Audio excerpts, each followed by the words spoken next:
ওকে,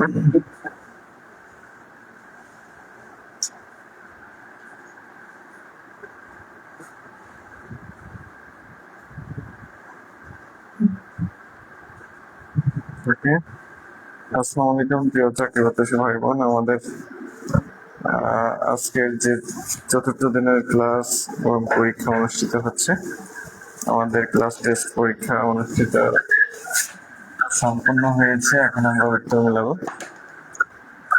আজকের যে চতুর্থ দিনের ক্লাস এবং পরীক্ষা অনুষ্ঠিত হচ্ছে, আমাদের ক্লাস টেস্ট পরীক্ষা অনুষ্ঠিত। আচ্ছা, ক্লাস টেস্ট কত ছিল? 3 না 4?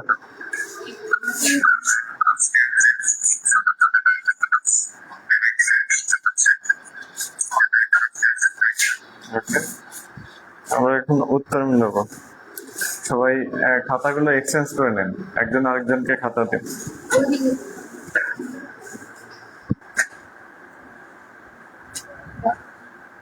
আমাদের ক্লাস টেস্ট 4 ছিল এটা।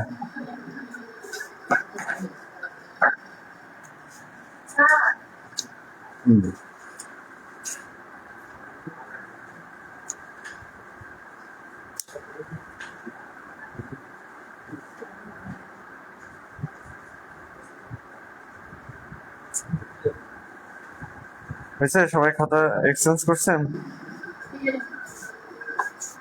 একজন আরেকজনেরটা দেখুন, আপনারটা ওনাকে দেন, ওনাকে দেন। আচ্ছা, আমি জাস্ট উত্তর বলবো, উত্তরগুলো মিলাবেন। হ্যাঁ, উত্তর মিলালেই হবে।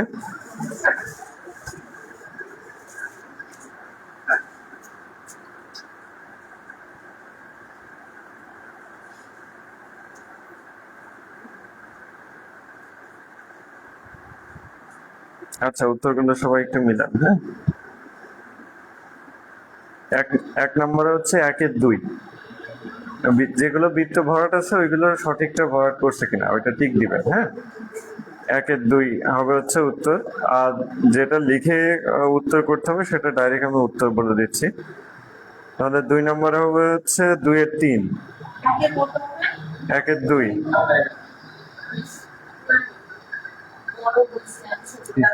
কি? হ্যাঁ, 1-এর 2 উত্তর। আরে 1-এর খ, 1-এর খ, তারপরে 2-এর 3, 2-এর গ, মানে 3 মানে গ, 3-এর 4, 5-এর 2,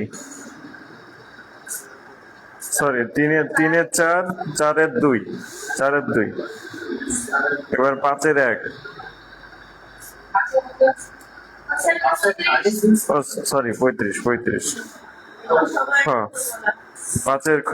হ্যাঁ, এবার 6-এর 2, এবার 7-এর উত্তর হবে 3000 টাকা, 8-এর উত্তর হবে 10 কেজি, এবার 9-এর উত্তর হবে 72 ফুট, এবার 10-এর উত্তর হবে 156 পৃষ্ঠা, এবার 11 নম্বরের উত্তর হবে গ, মানে 11-3 অড। কিউআর এর অর্থ কি জানা আছে কারো? কিউআর এর অর্থ হচ্ছে অদ্ভুত। এবার 12 নম্বরে এমিকেবল এর সিনোনিম অ্যান্টোনিম লিখতে হবে। এমিকেবল অর্থ কি? বন্ধুত্ব। তাহলে সিনোনিম গুলো কি কি হতে পারে? Friendly, Amity.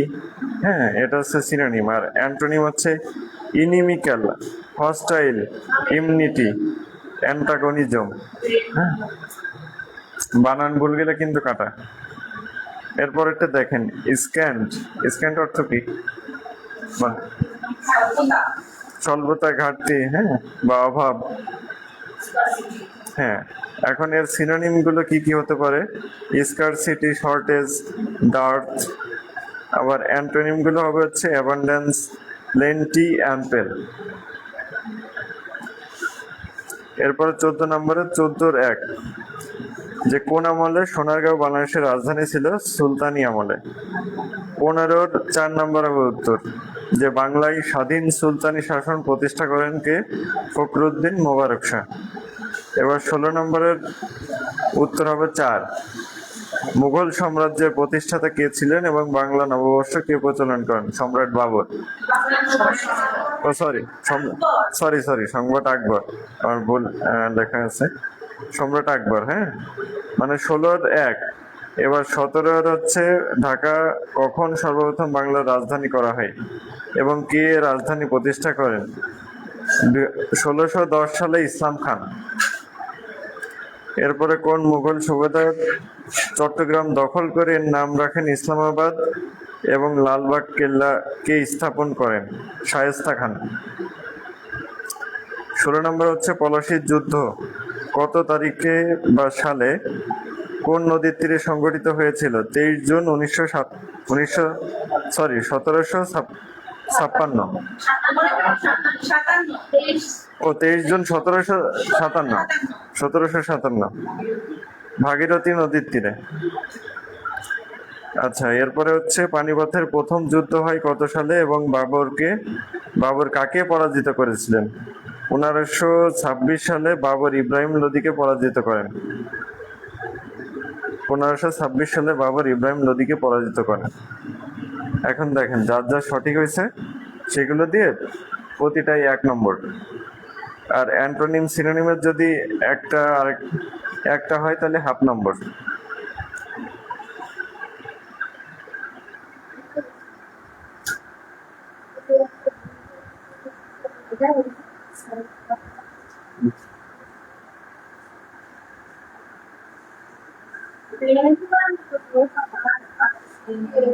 সবাই উত্তর মিলান।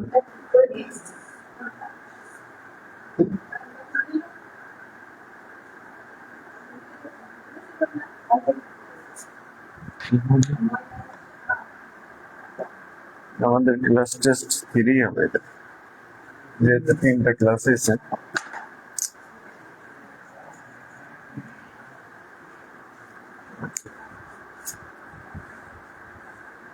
কে কত পেলেন বলেন?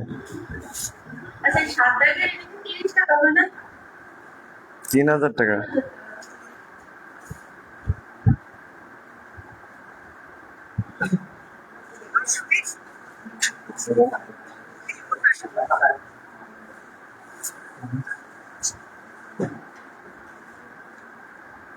কি নাম্বার কাউন্টিং শেষ?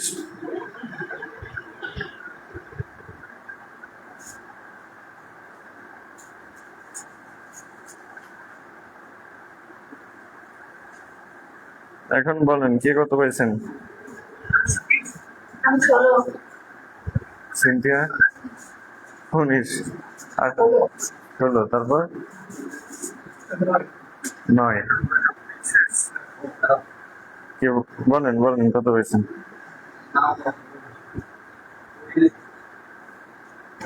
কিন্তু নিয়মিত ক্লাস পড়াশোনা তো করতে হবে, পরীক্ষা নেওয়ার উদ্দেশ্যে তো তাই। আর কে কত হয়েছেন?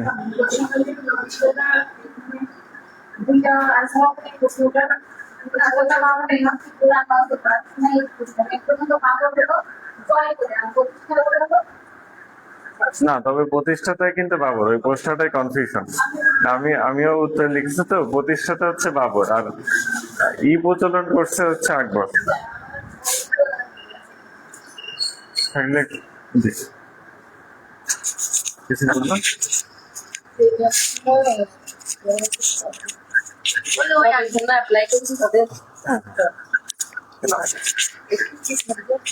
এটা সব সাবজেক্ট।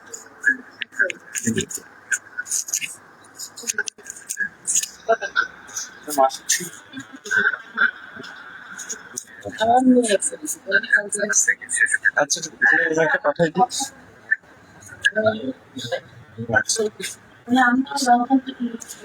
ঠিক আছে, ওই প্রশ্নটার উত্তর সবাই একটু লিখে নেন যে মুঘল সাম্রাজ্য প্রতিষ্ঠা করে হচ্ছে বাবর।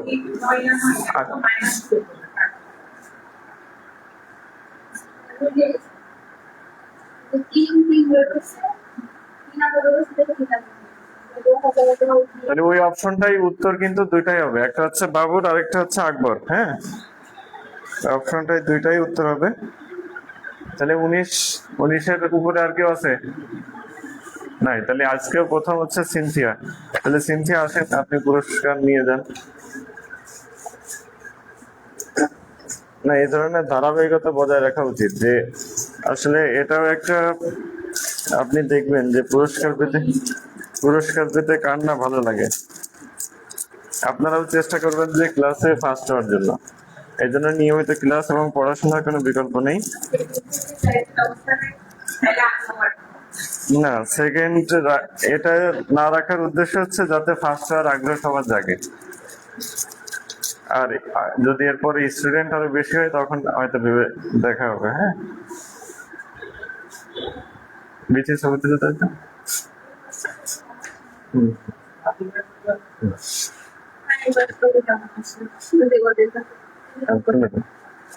ঠিক আছে,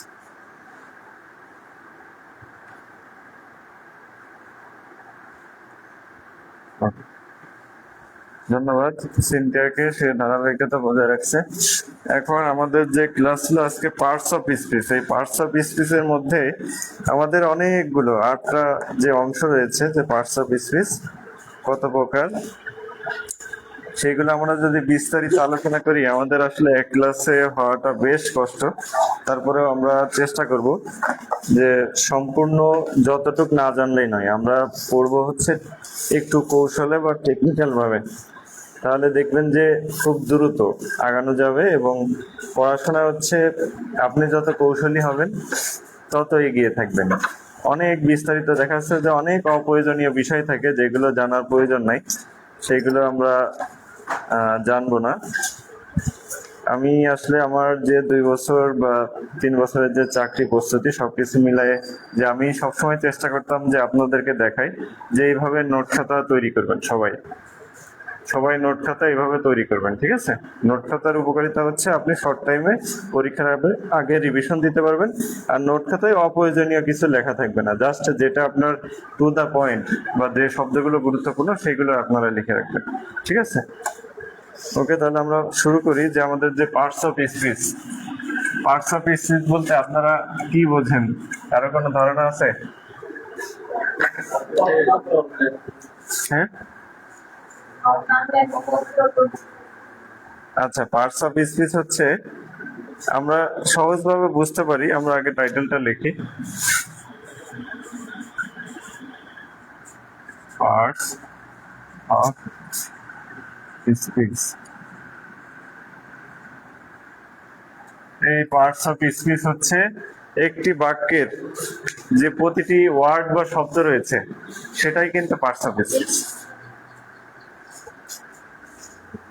তাহলে পার্টস অফ স্পিচ বলতে আমরা প্রথমেই আগে ভেঙে ভেঙে যদি অর্থ লিখি, যে পার্ট মানে অংশ, পার্টস অর্থ অংশ, অফ অর্থ এর বা বলতে পারেন, আর স্পিচ মানে আপনারা কি, বাক্য। তাহলে বাক্যের অংশ, পার্টস অফ স্পিচ বলতে আমরা বুঝি বাক্যের অংশ। এগুলো আপনারা খাতায় লিখবেন, এবং 2টা খাতা আপনারা তৈরি করবেন, একটা হচ্ছে ক্লাসের খাতা আর একটা হচ্ছে নোট খাতা। আজকের পুরো ক্লাসটা করলে ইনশাল্লাহ অনেক বিষয় আমরা জানতে পারবো। নাউনের বিস্তারিত জানবো, প্রোনাউন জানবো, ভার্ব জানবো, পার্টস অফ স্পিচের যে 8টি অংশ, 8টি প্রকার রয়েছে সেগুলো আমরা বিস্তারিত জানবো। ভার্ব, অ্যাডভার্ব, তারপরে প্রিপোজিশন, কনজাংশন, ইন্টারজেকশন। হ্যাঁ, মানে এ টু জেড আমরা সব ডিটেলস জানার চেষ্টা করবো। একটু আমাদের ক্লাসটা প্রায় 1.5 ঘন্টার উপর চলে যাবে, তাহলে আমরা দ্রুত গাবো। হ্যাঁ, পার্টস অফ স্পিচ হচ্ছে বাক্যের অংশ। তাহলে একটি বাক্য আমরা লিখে প্রথমে একটু ধারণা নিই যে কি। আমরা ধরলাম যে Rahim is a very good boy, very good boy. এইখানে আমরা ভাঙে, এটা কি নাউন, এটা ভার্ব, এটা আর্টিকেল, এটা অ্যাডভার্ব, এটা adjective,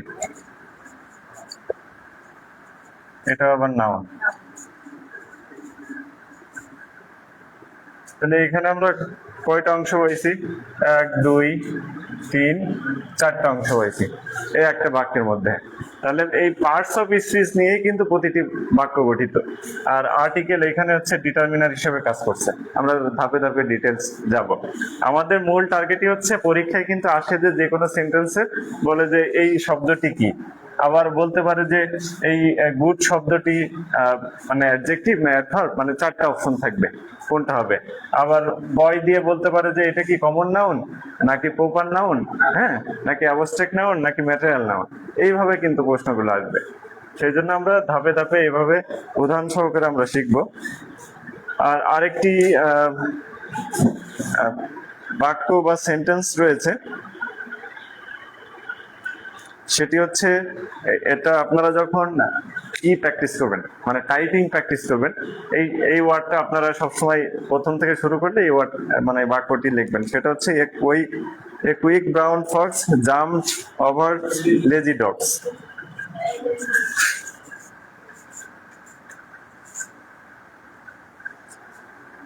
A quick brown fox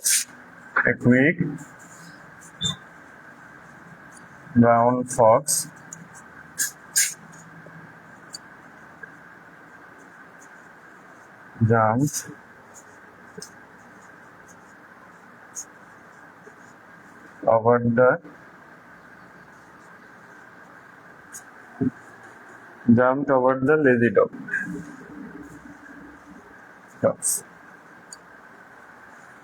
A quick brown fox jumped over the lazy dogs.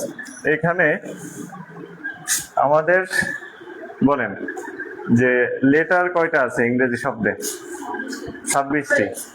এই এ টু জেড মানে এ থেকে জেড পর্যন্ত এই 26টি শব্দই এই সেন্টেন্সের মধ্যে আছে। তাহলে এই সেন্টেন্সটা আপনি টাইপিং প্র্যাকটিসের ক্ষেত্রে যত লিখবেন দেখবেন যে বারবার আপনার চর্চা হয়ে যাবে। এটা একটু লিখে নেন।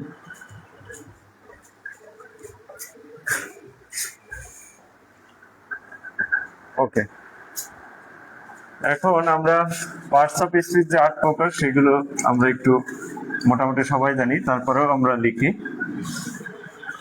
তাহলে পার্টস অফ স্পিচ মূলত কি সেটা আমরা বুঝতে পারলাম। এখন 1 নম্বরে কি আছে? নাউন। 2 নম্বরে প্রোনাউন। 3 নম্বরে ভার্ব। 4 নম্বরে অ্যাডভার্ব।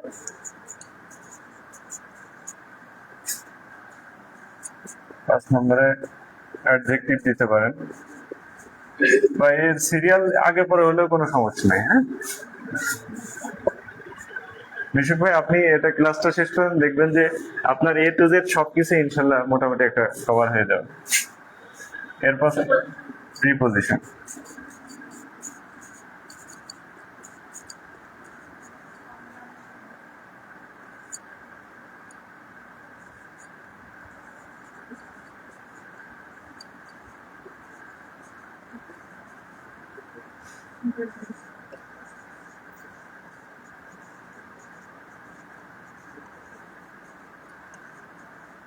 ইন্টারজেকশন। এই 8টা বিষয় আমাদের জানতে হবে।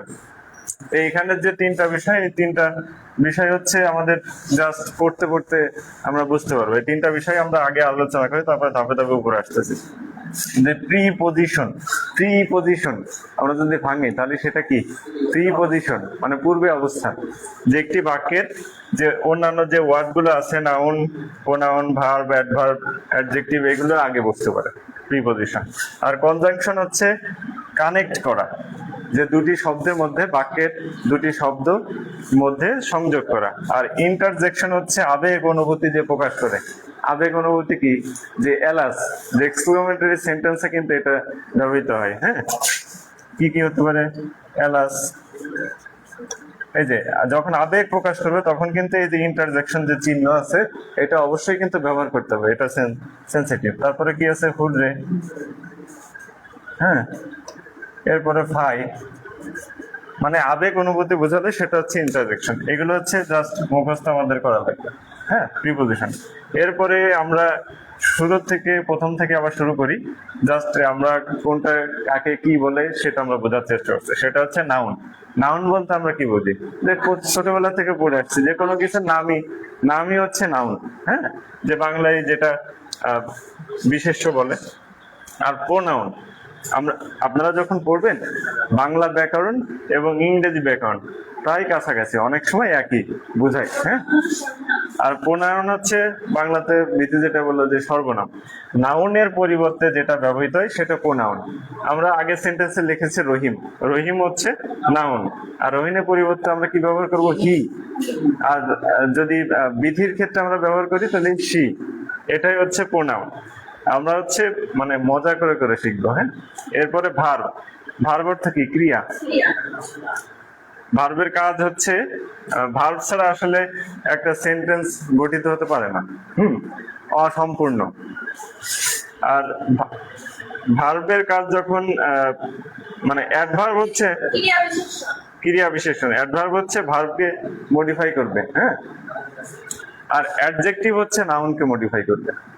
ঠিক আছে, নাউন প্রোনাউনকে মডিফাই করবে। অ্যাডজেক্টিভ অর্থই হচ্ছে যে নাউনের দোষ গুণ যেটা বোঝায় আর কি। এখন আমরা মোটামুটি একটা ধারণা পেলাম, এরপরে আমরা নাউনে চলে যাই। হ্যাঁ, নাউনের ডিটেলসটা আমরা পড়বো। নাউনের আসলে প্রধানত 2 প্রকার, কিন্তু মোট হচ্ছে 5 প্রকার।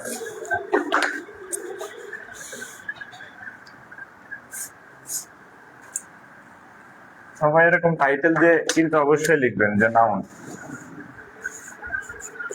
নাউন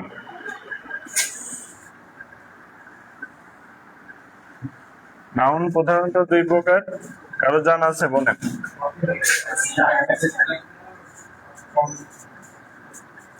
কনক্রিট নাউন আর হচ্ছে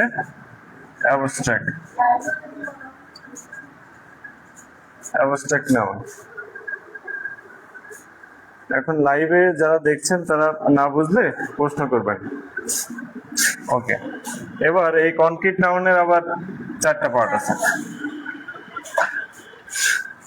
এইভাবে আপনারা লেখেন, তাহলে আপনাদের বুঝতে সুবিধা হবে। ঠিক আছে, তাহলে কি কি আছে? Proper noun.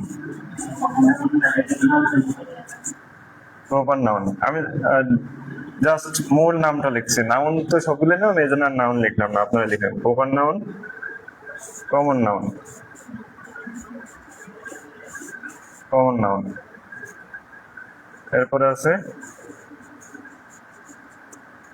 Material noun. তারপরটা হচ্ছে কালেক্টিভ নাউন।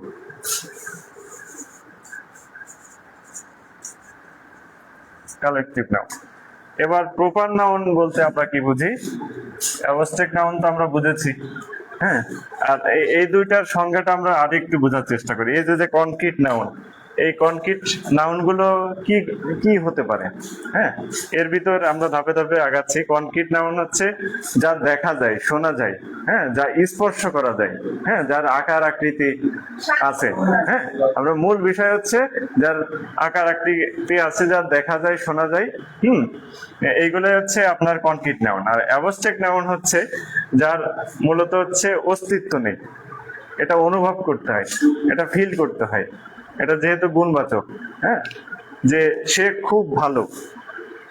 এখন এই যে ভালো, হ্যাঁ, এই ভালোটা কি আমরা কি মানে আকার আকৃতি এরকম আছে? না, এটা অনুভব করতে হবে। তাহলে আমরা প্রপার নাউনে চলে যাই। তাহলে প্রপার নাউন বলতে আমরা কি বুঝি? আপনারা লিখবেন যে নামবাচক বিশেষ্য বলেন বা কোনো কিছুর নাম, মানে কোনো কিছুর নাম বলতে আমরা বুঝি যে কোনো ব্যক্তির নাম। রহিম, ঢাকা। তারপরে কি কি হতে পারে? পশু পাখির মধ্যে টাইগার,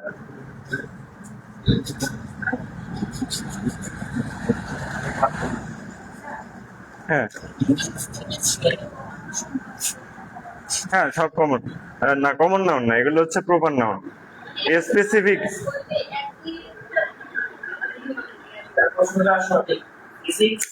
হ্যাঁ না, এইখানে বুঝতে হবে যে কেমিস্ট্রিতে তো আমার কি চাচ্ছে বা প্রশ্নে কি বোঝাচ্ছে। যদি কেমিস্ট্রি বলতে উপাদান বোঝায়, আমার যদি উপাদান বোঝাই, আর যদি সাবজেক্ট বা বিষয় বোঝাই তখন আপনি প্রবাদ ধরবেন। আর যদি উপাদান বোঝাই তখন হচ্ছে আপনার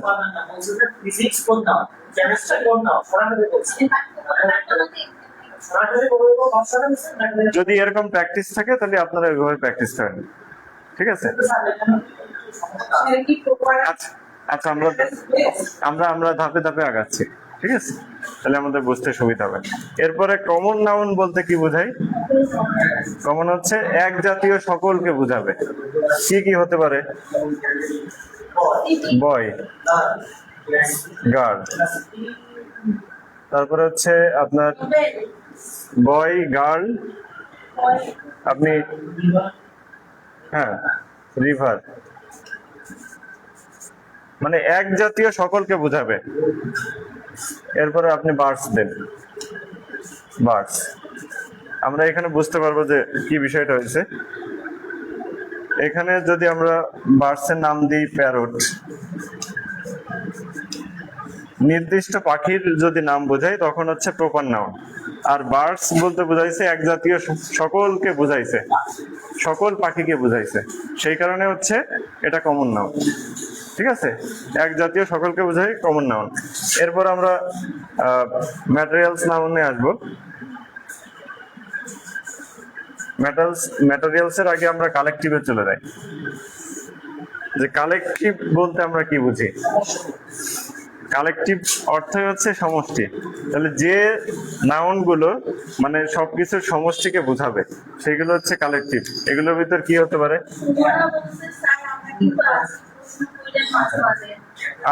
আর্মি, ক্যাটেল,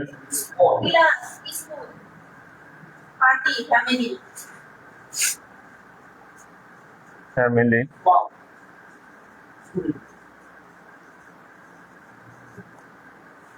এখন সবকিছু সমষ্টি। এই যে ক্যাটেল এখানে কি অর্থে বসছে বলেন তো?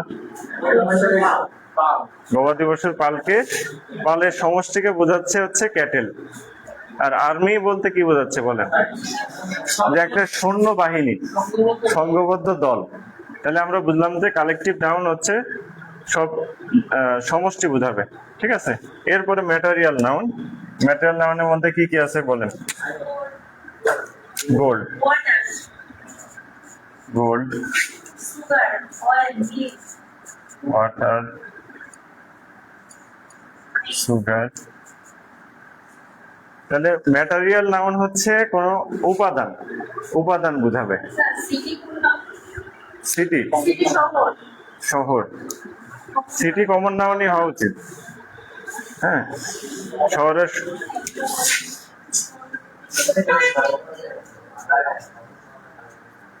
এটা এটা জাস্ট ধারণা দিলাম। এবার কোনটা থেকে কোনটা আসবে আমরা ধাপে ধাপে আগাবো, ঠিক আছে? তাহলে আমরা বুঝলাম যে প্রপার নাউন হচ্ছে একটি নির্দিষ্ট নাম বোঝাবে, আর কমন নাউন হচ্ছে এক জাতীয় সবকিছুই। হ্যাঁ, না দেখতে পারলে দেখেন।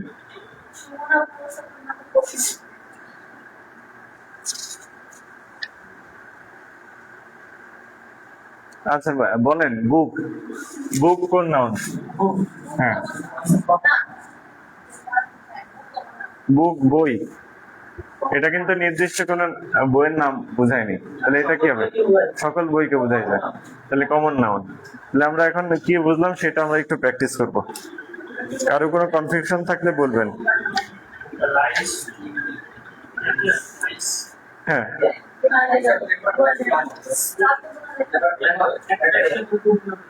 পেপার,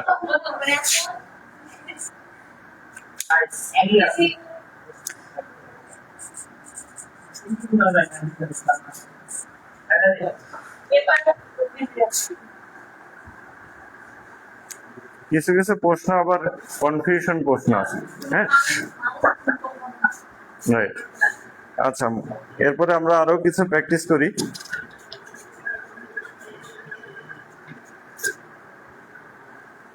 সেটা হচ্ছে লাইব্রেরি। বলেন, লাইব্রেরি কেন কালেক্টিভ নাউন?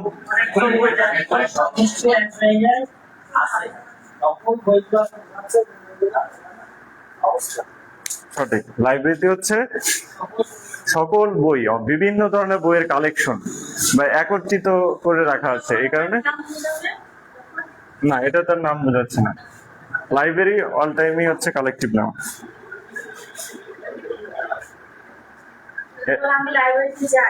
এরপরে বলেন যে শিপ। শিপ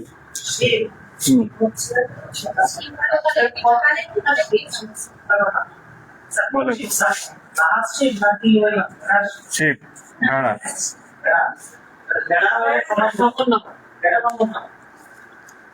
গুড, যাক বুঝছেন। তাহলে এরপরে আমরা চলে যাব কাউন্টেবল আনকাউন্টেবল নাউনে। মোটামুটি এখানে কনফিউশন ক্লিয়ার হয়েছে কিনা?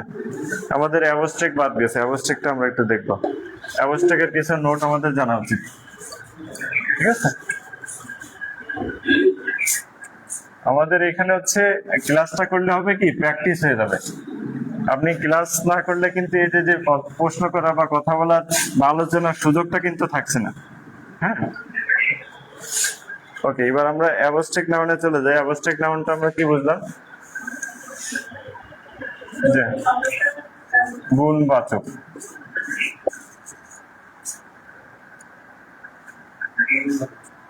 যে কোন নাম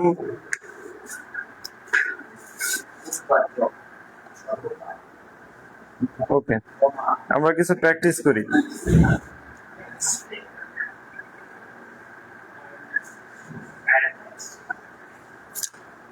বলেন অ্যাবস্ট্রাক্ট নাউনের মধ্যে কি কি আছে?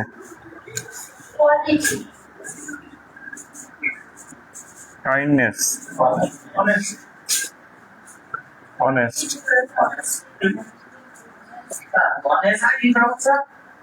অনেস্টি। অনেস্টি হবে, এটা যেহেতু নাউন, আর অনেস্ট হলে তখন অ্যাডজেক্টিভ হয়ে যায়। ঠিক আছে, এই বিষয়গুলো গুলাই ফেলবেন না, এই বিষয়গুলো ঠিক রাখবেন। এরপরে আপনি দিতে পারেন প্রভার্টি। প্রভার্টি যে নাউনগুলো হচ্ছে গুণ বোঝাবে, গুণবাচক, গুণের নাম বোঝাবে, মোট কথা হচ্ছে গুণের নাম, ঠিক আছে? সেগুলো হচ্ছে অ্যাবস্ট্রাক্ট নাউন। এখন বেশ কিছু শব্দ আছে যেগুলো হচ্ছে ভার্ব এবং অ্যাবস্ট্রাক্ট নাউন একই ফর্ম। এগুলো একটু আপনারা লিখে নেন যে সেগুলো কি কি হতে পারে।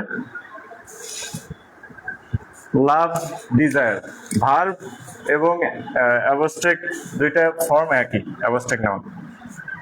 আপনারা দেখেন যে ভার্ব প্লাস অ্যাবস্ট্রাক্ট।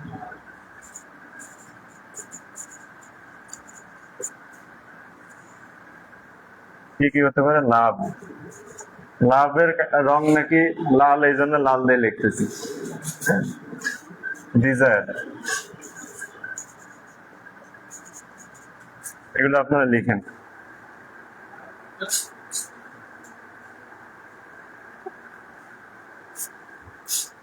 পড়বে? ও আচ্ছা আচ্ছা, বস। সিনটা বসতে বস। ওকে, আর কি কি শব্দ হতে পারে? ইচ্ছা, আকাঙ্ক্ষা। হ্যাঁ, এরপরে আছে স্লিপ, মানে ভার্ব এবং অ্যাবস্ট্রাক্ট ফর্ম একই, স্লিপ। এরপরে আছে স্টপ, হেল্প, যেগুলো পরীক্ষায় আসে। হ্যাঁ, এগুলো জাস্ট জানবেন। হেল্প,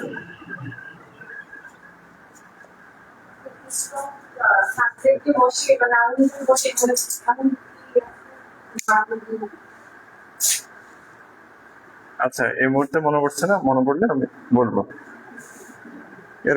এরপরে কি কি আছে? মোটামুটি এই কটাই হচ্ছে পরীক্ষাতে এসে থাকে, ঠিক আছে?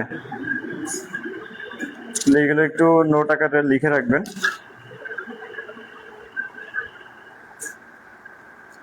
এরপরে একটা কনফিউশন প্রশ্ন আছে, বলেন রিং, এটা কোন নাউন? হ্যাঁ, রিং।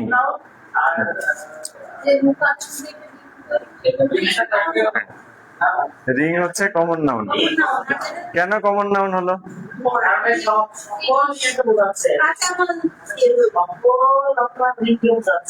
হ্যাঁ। আর যদি উপাদান, রিং এর উপাদান কি কি হতে পারে? গোল্ড হতে পারে, সিলভার হতে পারে। আপনি যাই মানে উপাদান বুঝালেই হচ্ছে ম্যাটেরিয়াল, এই বিষয়গুলো কনফিউশন যাতে দূর হয়। রিং হচ্ছে কমন নাউন। তাহলে আমরা কয়েকটা উদাহরণ দেখি, ঠিক আছে?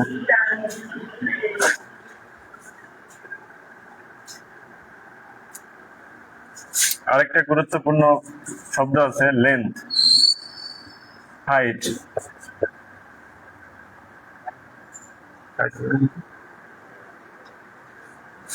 LCIVHT,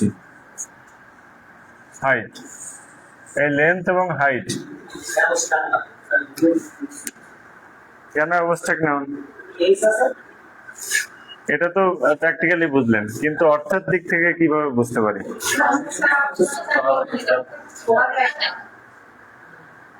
দূরত্ব বা উচ্চতা, ঠিক আছে?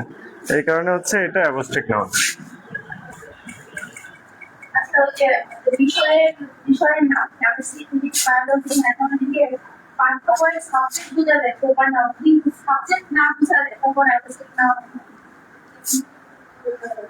যেটা প্রথমে বলা হলো, ঠিক আছে? আচ্ছা, এটা কনফিউশন দূর করি। Physics, physics, chemistry, chemistry. তাহলে এটা যখন কি সাবজেক্ট হিসেবে বসবে, সাবজেক্টের নাম বোঝাবে, সাবজেক্টের নাম বোঝালে প্রপার নাউন। আর যদি প্র্যাকটিক্যালি প্রয়োগ বা উপাদান বোঝাচ্ছে, তখন আমরা যদি উপাদান বোঝাই। বলেন।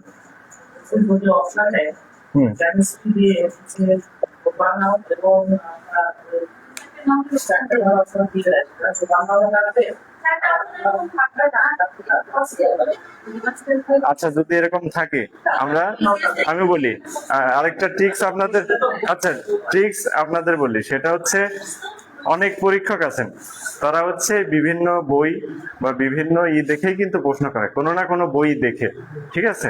তখন আপনারা যেটা প্র্যাকটিস আছে, যে যদি অনেক বইতেই যদি দেখেন যে কেমিস্ট্রি হচ্ছে ম্যাটেরিয়াল নাউন, তাহলে উত্তর আপনার নিঃসন্দেহে ম্যাটেরিয়াল দাগিয়ে আসবে। এই যে কনফিউশন বাদে এমন একটা প্রশ্ন আছে না, যে rolling stone gather no moss বা নো মাস, যেটা এটা অনেক বইতে পার্টিসিপল, অনেক বইতে জিরান। এটা যেটা প্র্যাকটিস আছে, এটা আমি ধাপে ধাপে আসবো যে কি কারণে কোনটা, ঠিক আছে? নিয়ে যেটা বেশিরভাগ বইতে যেটা প্র্যাকটিস আপনারা সেটাই দেখাবেন, কিন্তু সঠিকটা জানা থাকা ভালো।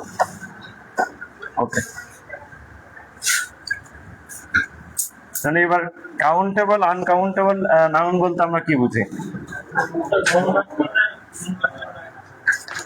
কাউন্টেবল,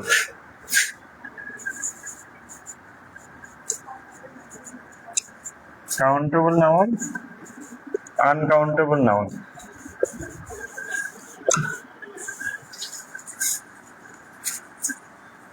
যে নাউন গুলো গণনা করা যায় সেগুলো হচ্ছে কাউন্টেবল নাউন সহজ ভাষায়, আর যেগুলো গণনা করা যায় না সেগুলো হচ্ছে আনকাউন্টেবল নাউন। আমরা জাস্ট বই বা নোটের সহযোগিতা নিচ্ছি হচ্ছে আমাদের উদাহরণগুলো জানার জন্য। আচ্ছা, আনকাউন্টেবল নাউনগুলোর মধ্যে যে প্রশ্নগুলো বেশি এসে থাকে সেগুলো হচ্ছে, আমরা একটু লিখি, নিউজ, তারপরে হচ্ছে ফার্নিচার, এমসিকিউতে কিন্তু আসে যে কোনটা কাউন্টেবল আনকাউন্টেবল নাউন। তারপরে ব্যাগেজ,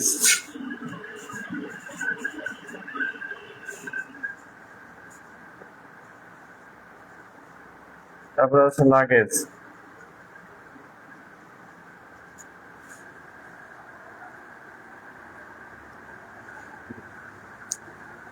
এগুলো আপনারা লিখে নেন। তারপর আছে পোয়েট্রি, যেগুলো পরীক্ষায় আসে।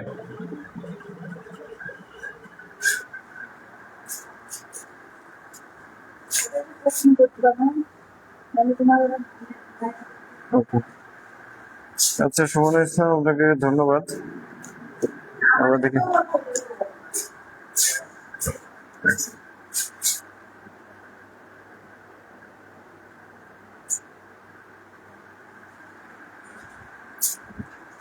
এবার কাউন্টেবল তো মোটামুটি আপনারা ধারণাই থাকবে যে যেগুলো গণনা করা যায় সেগুলো কি কি হতে পারে। বুক, পেন, পেন্সিল,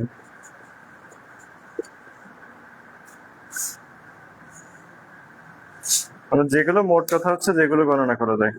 এরপরে আমরা উদাহরণ দেখি। বলেন তো যে মানি কাউন্টেবল না আনকাউন্টেবল?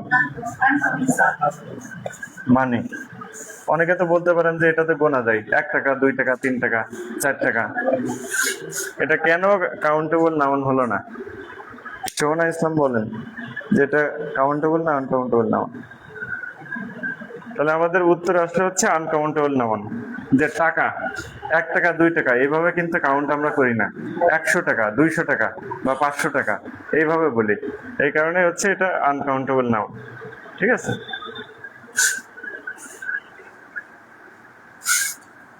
আমাদের কাউন্টেবল আনকাউন্টেবল শেষ। এরপর আমরা নাউনের কি দেখে আমরা নাউন চিনতে পারি, কি কি দেখে আমরা নাউন চিনতে পারি, এটা হলো শর্টকাট ট্রিক্স। এটা আপনারা লিখে নিন। কি কি দেখে আমরা নাউন চিনতে পারি। এখানে আমার নোট খাতার একটু সহযোগিতা নিচ্ছি। তারপরে আরো কিছু ছোটখাটো বিষয় আছে, সেগুলো আপনাদেরকে বলবো। এক নাউন নিয়ে ক্লাস নিলে হচ্ছে ক্লাস পার হয়ে যায়, বলার শেষ নাই। কিন্তু আমাদের টপিক তো প্রায় 5-6টা টপিক নিয়ে আমাদের ই করতে হবে। আপনারা লেখেন যে কি কি থাকলে এটা নাউন হতে পারে। সেটা হচ্ছে যদি শব্দের শেষে হ্যাঁ সিই, শব্দের শেষে যদি সিই থাকে, তারপরে আছে এজিই, SION, SSON,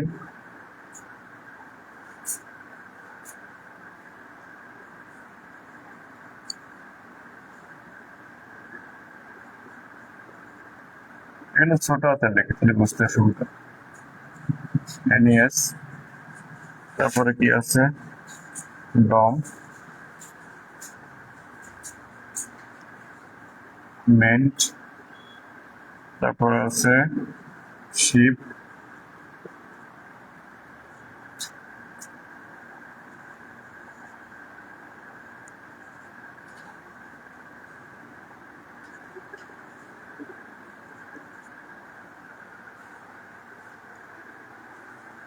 এখন আমরা এই যে লাস্টের যে শব্দগুলো, এই শব্দগুলো দিয়ে কি কি শব্দ আমরা বানাতে পারি। এটা জাস্ট এই যে ফ্রেন্ডশিপ, কি আছে ফ্রেন্ডশিপ,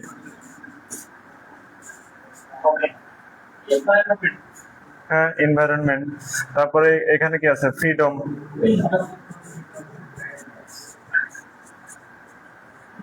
তারপরে এখানে আছে কাইন্ডনেস।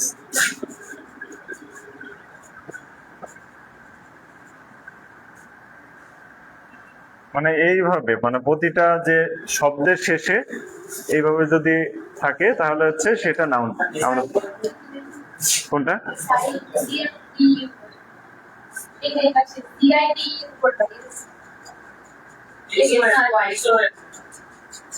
আচ্ছা বলেন কোনটা? এই কাইন্ডনেস, SY, CID,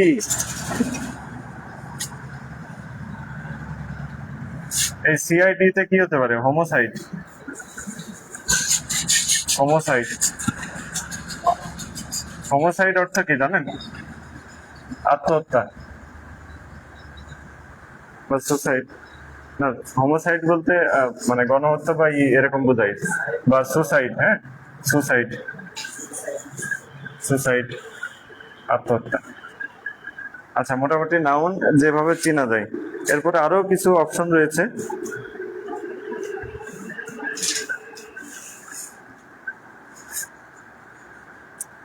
এরপরে কিছু কিছু ক্ষেত্রে কমন নাউন হয়। সুমন ইসলাম, ধন্যবাদ। মানি আনকাউন্টেবল নাউন, এটা নিচে আছে।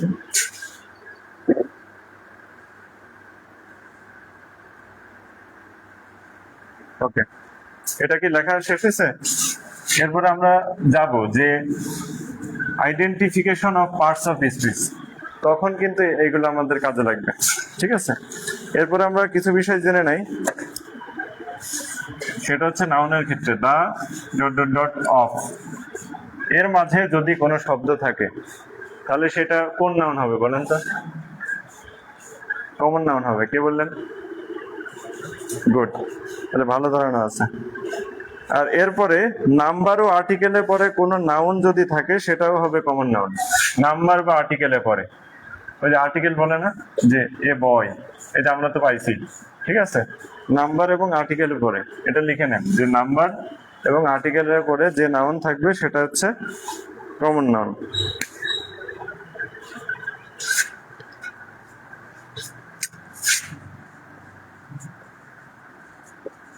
Number plus article, common noun.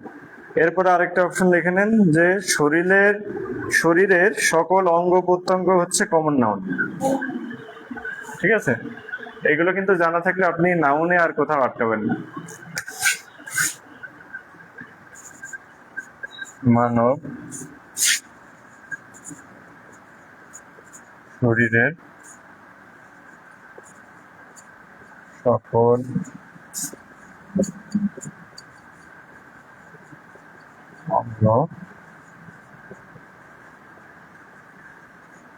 অঙ্গ প্রত্যঙ্গ হচ্ছে কমন নাউন।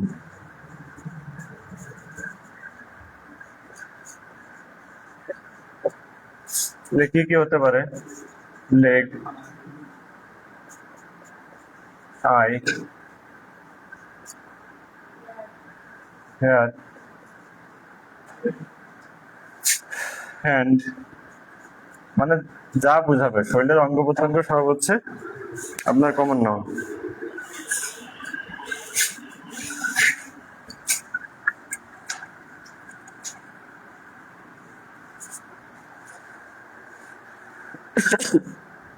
তাহলে যে আগের যে অপশন আছে, অপশনটার আমরা একটু উদাহরণ দেখি।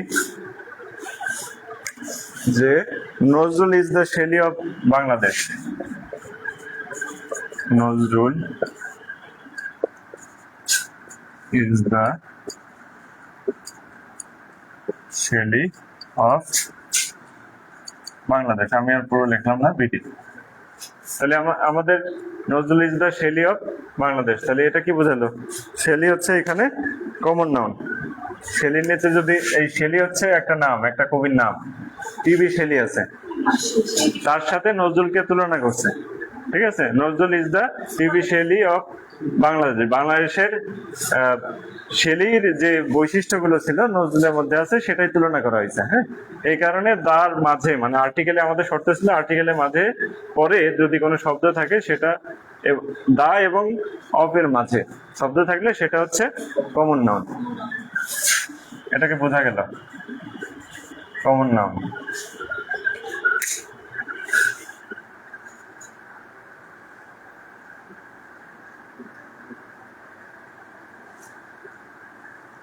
এরপরে আরেকটা লেখেন নোট, সেটা হচ্ছে ডিটারমিনার আর্টিকেল প্রিপোজিশনের পরে যে শব্দ থাকবে সেটা নাউন।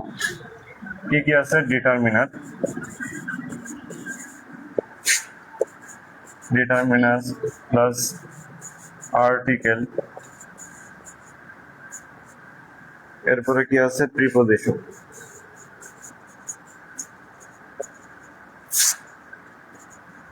প্রিপোজিশন এরপরে যা থাকবে সেটা হচ্ছে নাউন। এর উদাহরণ কি হতে পারে? I have no pen. I have no pen. এই নো এখানে কি বলেন? Article, determiner, preposition? নো হচ্ছে এখানে ডিটারমিনার, ঠিক আছে? এই ডিটারমিনারটা কি সেটাও আমরা আস্তে আস্তে আসবো। আমাদের নাউন নিয়ে মোটামুটি কারো কোনো কনফিউশন আছে কিনা? এরপর আমরা প্রোনাউনে যাব, তারপরে ভার্ব ধাপে ধাপে আগাচ্ছি। মনে হচ্ছে না যে আজকে শেষ করা যাবে, তারপরে দেখি কত দ্রুত আগানো যায়।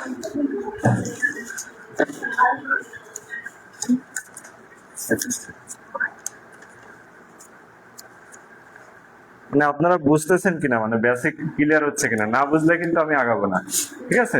কারো কোনো কনফিউশন থাকলে এখানেই সমাধান করে নেবেন। ওকে, প্রোনাউন। প্রোনাউন কয় প্রকার আমরা কি জানি?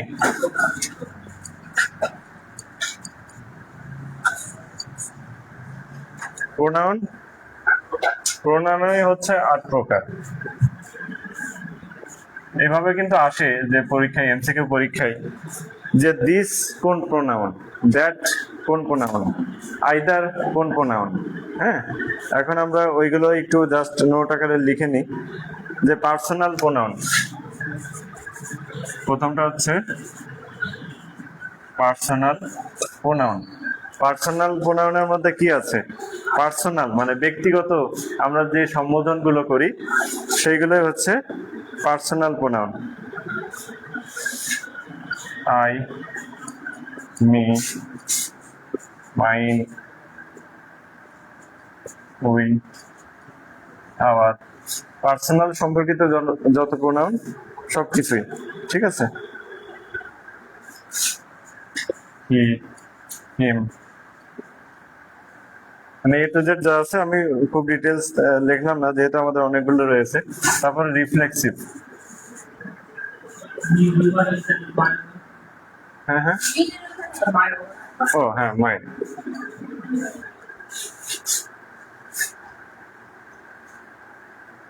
রিফ্লেক্সিভ প্রোনাউন মনে রাখার সহজ উপায় হচ্ছে, হ্যাঁ, মাই সেলফ, এটা খুব সহজ। My self, your self.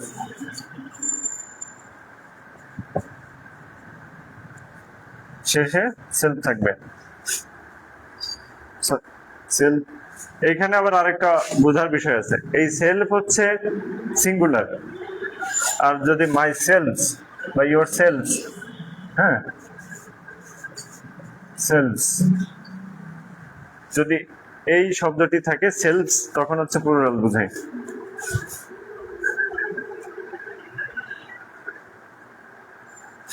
এরপরে আছে ডেমনস্ট্রেটিভ প্রোনাউন।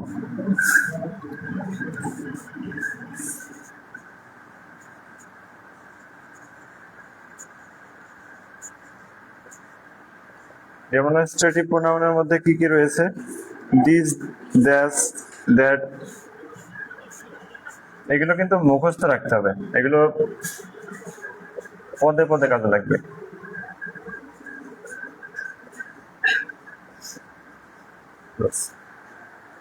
এরকম আরো অনেকগুলো রয়েছে, আমি জাস্ট যেগুলো মনে রাখা সেগুলো লিখতেছি। এরপরে ইনডিফিনিট প্রোনাউন।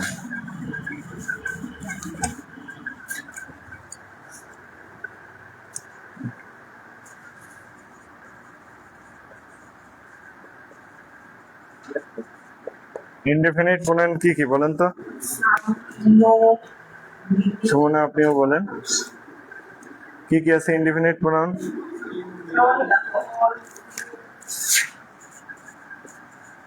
বলেন, আপনারা বলেন, আমি লিখি। All, no, few, many, every, nobody, তারপরে এভরিবডি। এগুলো হচ্ছে ইনডিফিনিট প্রোনাউন। এরপরে ইন্ট্রোগেটিভ প্রোনাউন বলতে আমরা কি বুঝি? ইন্ট্রোগেটিভ মানে আমরা বুঝি যে প্রশ্নবোধক। ইন্ট্রোগেটিভ।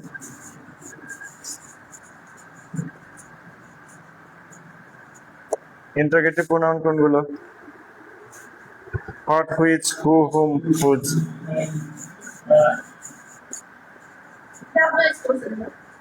মানে যেগুলো ডাব্লিউএস করছেন, হ্যাঁ সেগুলোই মূলত হচ্ছে আপনি দেন যে ডাব্লিউএস করছেন।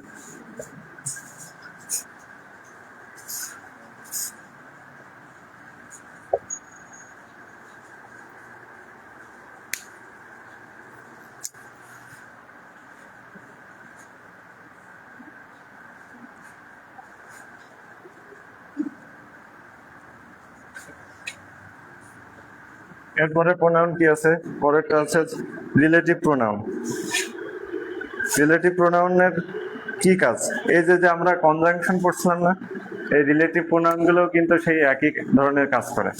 হ্যাঁ, তাহলে রিলেটিভ প্রোনাউনের মধ্যেও কিন্তু এইগুলো রয়েছে যে ডাব্লিউএস কোশ্চেন বা ইনডিফিনিট ইন্টারোগেটিভ, তবে এটা হচ্ছে সেন্টেন্সে কোথায় অবস্থান করছে তার উপর নির্ভর করে যে সেটা ইন্টারোগেটিভ নাকি রিলেটিভ প্রোনাউন।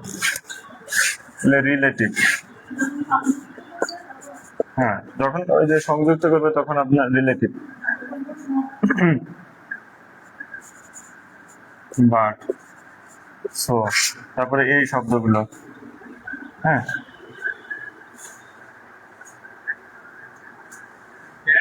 হ্যাঁ দ্যাট হবে, যেগুলো মোট কথা সংযুক্ত করবে রিলেটিভ অ্যাজ। এরপরে আছে হচ্ছে distributive pronoun. Distributive pronoun either, neither, is,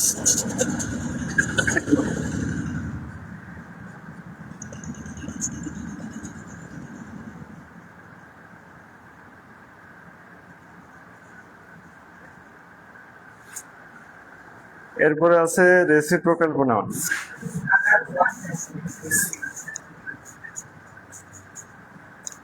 যারা জানেন তাদের আবার রিভিশন হচ্ছে, হ্যাঁ। Each other, one another, reciprocal pronoun হচ্ছে ইচ আদার,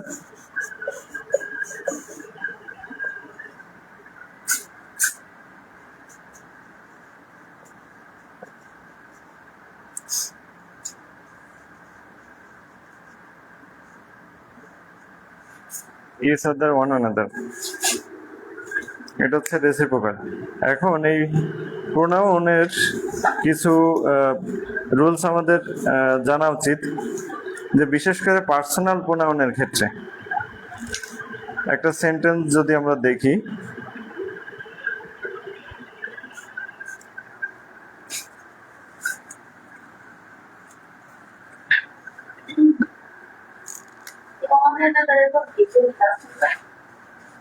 কোনটা এটা, each other,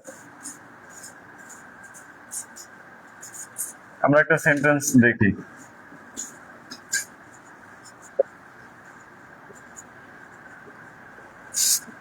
I are present.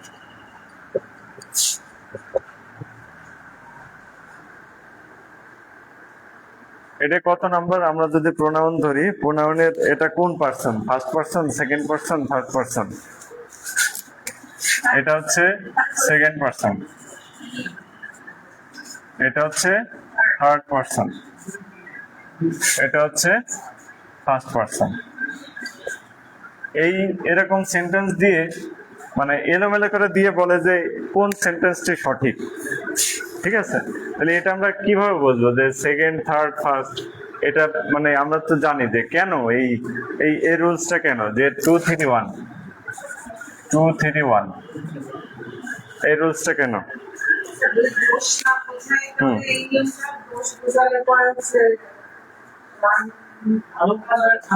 হ্যাঁ, সহজ ভাষায় যে আপনার ভাই যেটা বললেন ভালো আর খারাপটা, আপনি এখানে কি বোঝাচ্ছে, ইউ, হি, অ্যান্ড, মানে তুমি, সে এবং আমি এখানে উপস্থিত, এখানে উপস্থিত, এটা একটা ভালো বিষয়, এটা পজিটিভ দিক।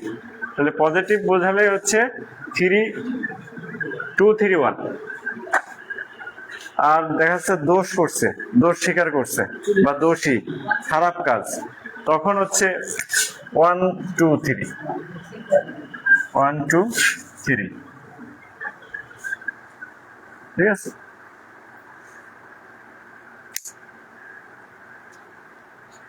এটা কিন্তু সেন্টেন্স কারেকশনের একটা রুলস, এটা আপনারা সবাই লিখে রাখেন যে ভালো কাজের ক্ষেত্রে 2 3 1 আর খারাপ কাজের ক্ষেত্রে 1 2 3, এটা জাস্ট মনে রাখার জন্য।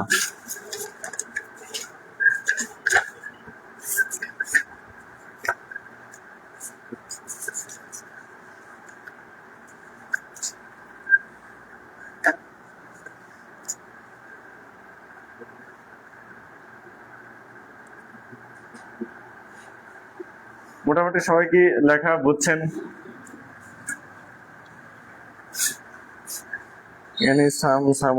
ধন্যবাদ সুমনা। এরপরে ভার্ব আসলে অনেক বড়, ভার্বের আগে আমরা আচ্ছা ভার্বটাই শেষ করি, তারপর এগুলো আমাদের সহজ হবে। ভার্ব, ভার্ব কত প্রকার?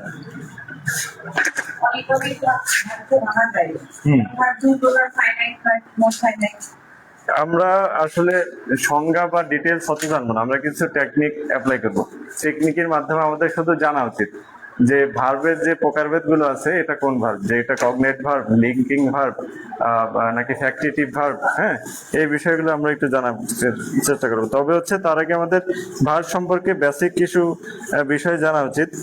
যে ভার্ব সাধারণত হচ্ছে আমরা ধরতে পারি যে যে বইয়ের ভাষায় আমরা পড়ে এসেছি ভার্বের অনেক প্রকার রয়েছে, তবে আমরা ওইভাবে ডিফাইন না করে আমরা লিখি যে প্রিন্সিপাল ভার্ব।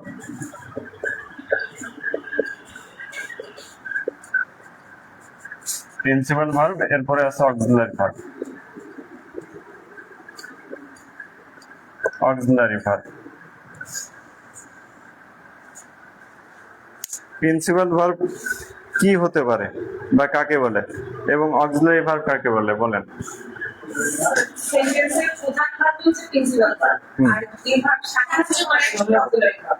এখন তাহলে একটা একটা একটা উদাহরণ দেই যে he is a good boy, এটাই আমরা দিলাম। এখানে ইজটা কোন verb?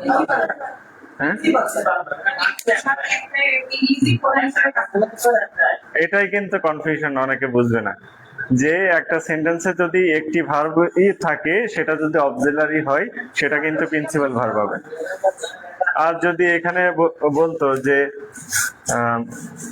He is running slow,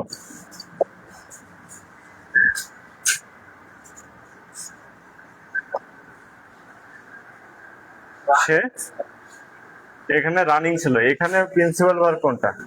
এই রানিং। আর এইখানে অক্সিলারি ভার্ব ইজ। এটা কি কনফিউশন দূর হয়েছে কিনা? আমরা যে 12টি সেন্টেন্সের রুলস জানি, সেখানে কিন্তু আমরা কি ইনডিফিনিট টেন্সে কি কি থাকে, যে ভার্বের সাথে এস বা প্রেজেন্ট ইনডিফিনিট টেন্সে এস বা ইএস যোগ হয়, হ্যাঁ তখন কিন্তু সেটা প্রিন্সিপাল ভার্ব হিসেবে কাজ করে। এরপরে প্রেজেন্ট কন্টিনিউয়াস টেন্সের যে রুলস, যে সাবজেক্ট থাকবে, অক্সিলারি ভার্ব থাকবে এবং ভার্বের সাথে আইএনজি বা এরপরে অবজেক্ট যা থাকে, তাহলে তখন হচ্ছে এটা অক্সিলারি ভার্ব, এটা প্রিন্সিপাল ভার্ব বা মূল ভার্ব। এই বিষয়টা ক্লিয়ার হয়েছে কিনা? এখন অক্সিলারি ভার্বের মধ্যে অনেকগুলো অপশন রয়েছে, সেগুলো আমরা একটু লিখে নিই। মানে আমি কি আপনাদের বুঝাতে পারতেছে কিনা এই বিষয়গুলো একটু বলবেন, যে বিষয়গুলো কনফিউশন ক্লিয়ার হচ্ছে কিনা। বা মিশুক ভাই তো মোটামুটি বেশ অনেক জানেন, তারপরে আপনি না। তবে একটা বিষয় কি, এখানে যতই আমরা জানি, এখানে যদি আসি তখন মাইন্ডসেট তৈরি করতে হবে যে আমরা কিছু জানি না, এখানে শিখতে আসছি, তাহলে কিন্তু শেখা যাবে। ঠিক আছে, হ্যাঁ হ্যাঁ। এই যে আমি সবাইকে উদাহরণ দিই, বিথি দেখা যাচ্ছে যে অনেক কিছু পড়া, তারপরেও আবার রিভিশন না দেওয়ার কারণে বা চর্চার কারণে কিন্তু অনেক কনফিউশন হয়, এটা সবার ক্ষেত্রে। ঠিক আছে, তাহলে এরপরে আমরা অক্সিলারি ভার্বের মধ্যে কি কি আছে? Be verb. Be verb, be ভার্বের মধ্যে কি কি আছে বলেন তো? am, is, are, was, were, তারপরে আছে be, being, been। এগুলো একটু দ্রুত লিখে নিন, এগুলো কাজে লাগবে। অনেক সময় কিন্তু কনফিউশন বাঁধবে যে বি ভার্ব বি ভার্বের মধ্যে কি কি, বি ভার্ব বলতে কি কি বুঝি। এরপরে আছে হ্যাভ ভার্ব।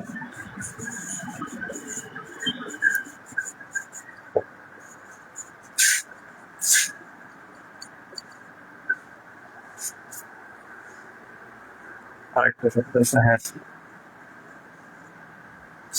এরপরে আছে মডাল। মডালের মধ্যে কি কি আছে আমরা একটু দেখে নিই। Shall, should, will, would, can, could, may, মাইট।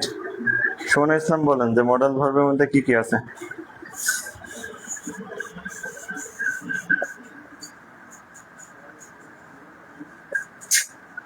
এগুলো কিন্তু আমরা ছোটবেলা থেকে পড়ে আসছি, হ্যাঁ, কিন্তু আমাদের চর্চা নাই, তাই উইল, উড,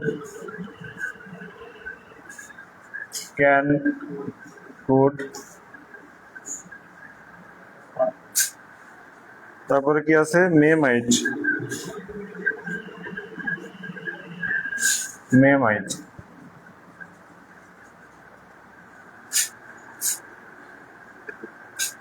এরপরে আরেকটা আছে ডু ভার্ব। আমার সাথে সাথে কি আপনারা লিখে আগাতে পারছেন কিনা।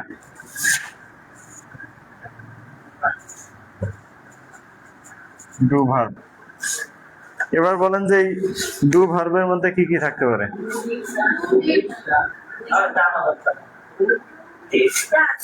Do, did, is, that. Do, did, does. এখন এখানে কিছু মজার বিষয় আছে, মজার বিষয়টা বলি। এইটা কোন সেন্টেন্সে ব্যবহার হতে পারে, এটা কোন সেন্টেন্সে ব্যবহার হতে পারে, এটা কোন সেন্টেন্সে, মানে কোন টেন্সে, কোন টেন্সে। এই দুইটা আমরা কোথায় ব্যবহার করতে পারি, প্রেজেন্ট টেন্সে।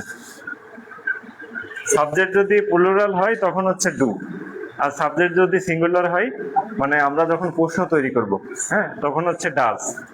আর যখন ভার্ব, ভার্ব যদি পাস্ট টেন্সে থাকে, পাস্ট টেন্সে হচ্ছে ডিড।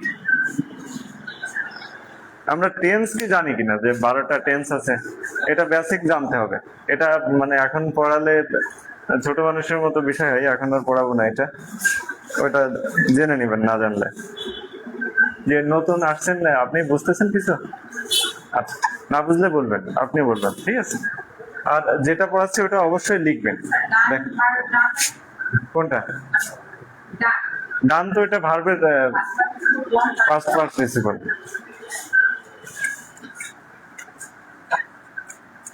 ওই যে বলে না যে আই হ্যাভ ডান দিস, আমি এটা করেছি, মানে আমাদের যে প্রেজেন্ট পারফেক্ট টেন্স আছে, সেই প্রেজেন্ট পারফেক্ট টেন্সে তখন আমরা ভার্বের যে 3 নম্বর রূপ সেটা আমরা ব্যবহার করি। এরপর আমাদের যে মূল আলোচনা সেইখানে চলে যায়। আমরা বেসিক জিনিস জানলাম ভার্বের ট্রানজিটিভ, ইনট্রানজিটিভ।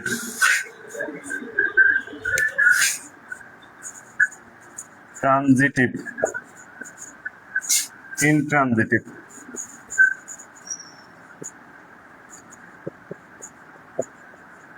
Transitive, intransitive. এই ট্রানজিটিভ, ইনট্রানজিটিভ বলতে আমরা কি বুঝি, কারো ধারণা আছে, বলেন। সকর্মক বা অকর্মক ক্রিয়া। ট্রানজিটিভ বলতে সকর্মক, অকর্মক ক্রিয়া। তার আগে আমরা একটু বুঝে নিই, যে আমরা একটু উদাহরণের মাধ্যমে শেখার চেষ্টা করব। আই প্লে ফুটবল, ঠিক আছে, এটাই হবে, আই প্লে ফুটবল। আর এটার ক্ষেত্রে কি হতে পারে, আই প্লে আউটসাইড। এটা আমি বুঝাই দিচ্ছি যে ট্রানজিটিভ আর ইনট্রানজিটিভ কেন। আমরা কি অবজেক্ট সম্পর্কে জানি, অবজেক্টটা লিখবেন যে অবজেক্ট কাকে বলে। অবজেক্ট বলতে আমরা বুঝি যে একটি সেন্টেন্সের সাবজেক্টকে কি বা কাকে দ্বারা প্রশ্ন করলে যে শব্দ বা ফ্রেজ পাই, সেটাই হচ্ছে অবজেক্ট। লিখে রাখেন যে একটি সেন্টেন্সকে আপনি যখন কি বা কাকে দ্বারা প্রশ্ন করবেন, তখন যদি উত্তর পান, সেটাই হচ্ছে অবজেক্ট। তাহলে এখানে আই পেলে ফুটবল, আমি কি খেলি? তাহলে ফুটবল খেলি, এই ফুটবল এখানে কি অবজেক্ট। তাহলে এই সেন্টেন্সের অবজেক্ট আছে, তাহলে এটা কি সকর্মক বা ট্রানজিটিভ ভার্ব। বোঝা গেছে কিনা? আই পেলে আউটসাইড, আমি বাইরে খেলাধুলা করি। এটা আমি কি খেলাধুলা করি? কোনো কিছু পাচ্ছি না আমরা, তাহলে এটা হচ্ছে অবজেক্ট না, এটা অবজেক্ট না। হ্যাঁ, যে কমপ্লিমেন্ট বলতে পারেন। তাহলে এটা হচ্ছে কি ইনট্রানজিটিভ। এটা আমাদের ক্লিয়ার হলো কিনা?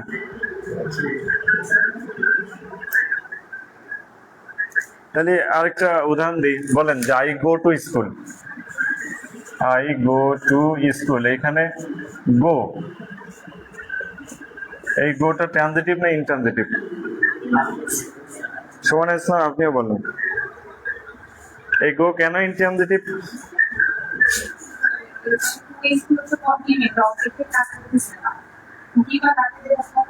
যে আমি কোথায় যাচ্ছি, আমি স্কুলে যাচ্ছি, কি বা কাকে দ্বারা প্রশ্ন করলে আমি অবজেক্ট পাচ্ছি না, তাহলে হচ্ছে এটা ইনট্রানজিটিভ। তাহলে দুইটা বিষয় ক্লিয়ার হলো। এরপরে আমরা অন্যান্য ভার্বে চলে যাব।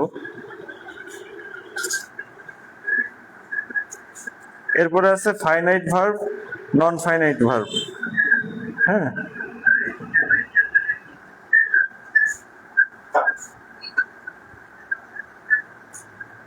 চল দেখেন যে finite verb, finite, non finite.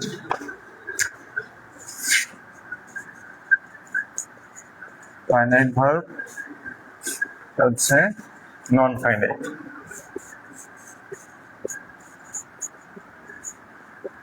Finite কারো কোনো ধারণা আছে বলেন? হ্যাঁ, ফাইনাইট হচ্ছে সমাপিকা, অসমাপিকা। তাহলে ফাইনাইট বলতে আমরা কি বুঝি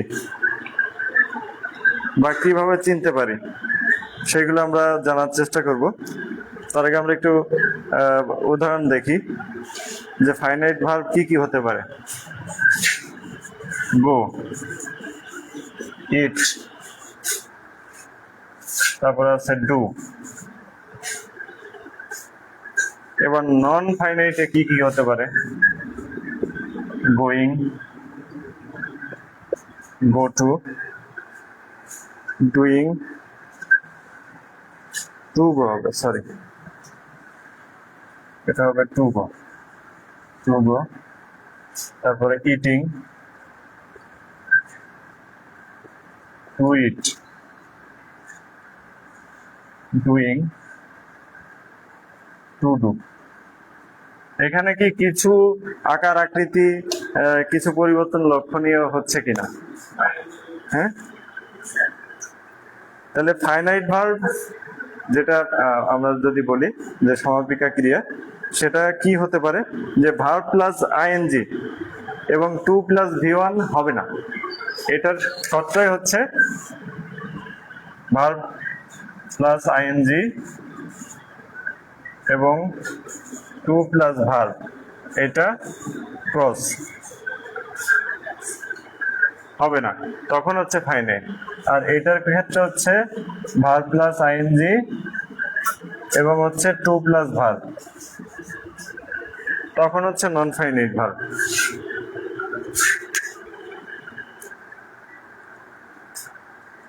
বুঝতে পারছেন? এগুলো হচ্ছে চেনার উপায়। এই বিষয়গুলো একটু মাথায় রাখবেন, আর নোট করে যখন পড়বেন তখন হচ্ছে এটা মাথায় থাকবে খুব ভালোভাবে। আরেকটা বিষয় হচ্ছে যে একটি সেন্টেন্সে ফাইনাইট এবং নন ফাইনাইট ভার্ব থাকবে, তবে ফাইনাইট ভার্ব একটি এবং নন ফাইনাইট ভার্ব একাধিক থাকতে পারে। এই নোটটা রেখে রাখেন যে ফাইনাইট ভার্ব কিন্তু একটিই হবে একটি সেন্টেন্সে, কিন্তু নন ফাইনাইট ভার্ব একাধিক হতে পারে। সুমন ইসলাম, আপনিও লিখে রাখেন ইনট্রানজিটিভ। ধন্যবাদ। যে একটি সেন্টেন্সে ফাইনাইট ও নন ফাইনাইট ভার্ব। হ্যাঁ, কারো কাছে এক্সট্রা পেন থাকলে দেন। এইটা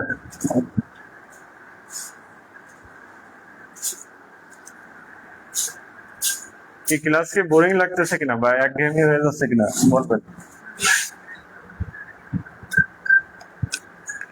অনেক সময় বসে ক্লাস করতে করতে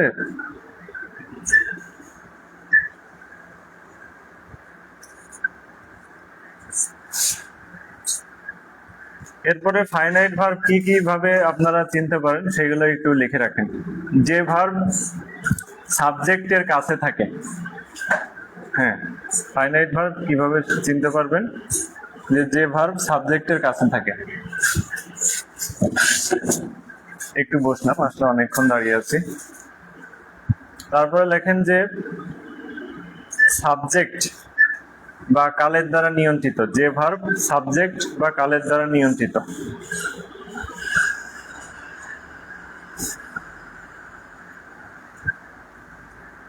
এরপরেরটা হচ্ছে যে ভার্ব দ্বারা টেন্স চেনা যায়।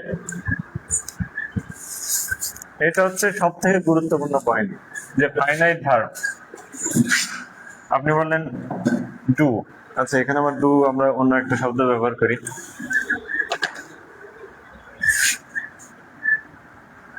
কি ব্যবহার করতে পারি, ইট, ইট ব্যবহার করলাম, ইট অ্যাট ইটেন। ইটেনের দরকার নেই। আমরা এটা কি ফর্ম, প্রেজেন্ট ফর্ম, তাহলে এটা প্রেজেন্ট টেন্স। তাহলে যে ভার্ব দ্বারা আমরা কি টেন্স চিনতে পারি সেটাই হচ্ছে আমাদের ফাইনাইট ভার্ব। এটা কি পাস্ট ফর্ম, তাহলে এটা পাস্ট টেন্স। তাহলে যে ভার্ব দ্বারা আমরা টেন্স চিনতে পারি।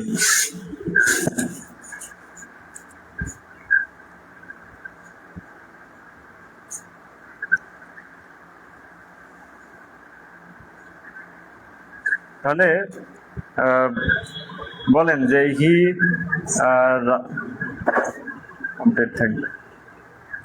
আচ্ছা আরেকটা উদাহরণের মাধ্যমে আমরা একটা বিষয় জানার চেষ্টা করি, সেটা হচ্ছে কগনেট, সমধাতুজ ক্রিয়া। লেখেন বাংলা অর্থ কগনেট ভার্ব সমধাতুজ ক্রিয়া।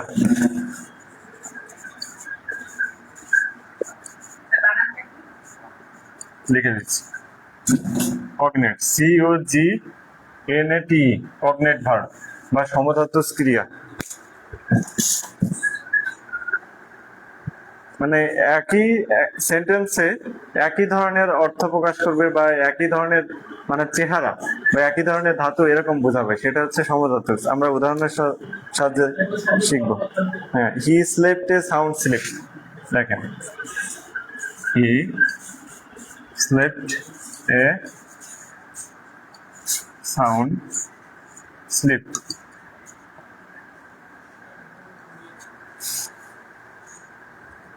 He slept a sound sleep. এইখানে slept এবং sleep একই না, দুইটা একই ধরনের ভার্ব না? না, লাস্টেরটা কিন্তু নাউন হিসেবে বলছে।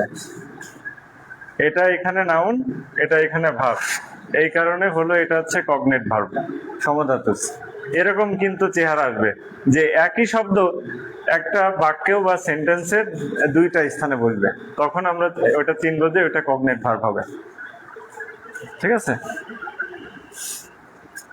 এটা লেখেন। আমরা অল্প অল্প করে কিন্তু এখন পর্যন্ত অনেক কিছু জানে ফেলছি। তাহলে ধৈর্য ধরে আরো প্রায় অনেকক্ষণ লাগবে। একটু আমাদের 8:45 বেজে গিয়েছে। এরপরে হচ্ছে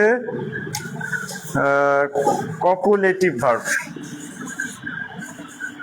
কপুলেটিভ ভার্ব দেখেন, কপুলেটিভ ভার্ব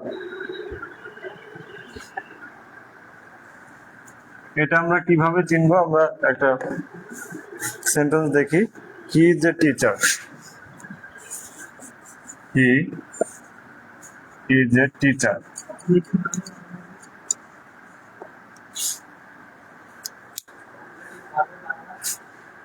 এটার বাংলা আসলে আমাদের এই মুহূর্তে মনে পড়ছে না। তবে কপুলেটিভ কিভাবে চিনবো? আমাদের মূল টার্গেট হচ্ছে চেনা। ঠিক আছে, তাহলে এই কপারেটিভ ভার্ব আমরা চিনবো হচ্ছে সাবজেক্টিভ কমপ্লিমেন্ট বলবে, মানে সাবজেক্ট সম্পর্কে কমপ্লিমেন্ট বোঝাবে, সেটা হচ্ছে কপারেটিভ ভার্ব। তাহলে আমরা সাবজেক্ট হচ্ছে হি, বা এখানে যদি আমরা রহিম দিই, রহিম সম্পর্কে যে কমপ্লিমেন্ট, রহিম কি হয় বা কে? রহিম একজন টিচার। তাহলে রহিম সম্পর্কে একটা তথ্য দিল না? কমপ্লিমেন্ট বলতে কি বুঝি? যে তার সম্পর্কে একটা তথ্য। তাহলে এটা হবে হচ্ছে কপারেটিভ ভার্ব। তাহলে লিখে রাখেন, কপারেটিভ ভার্ব হচ্ছে সাবজেক্ট সম্পর্কে কমপ্লিমেন্ট বা তথ্য দিবে।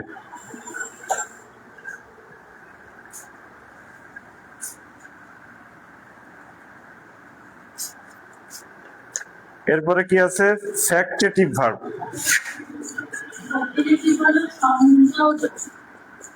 হ্যাঁ, সংযোজক। Factitive verb. এই ফ্যাক্টেটিভ আবার অবজেক্ট সম্পর্কে তথ্য দিবে বা অবজেক্টিভ কমপ্লিমেন্ট প্রকাশ করবে। We made him captain. We made him captain.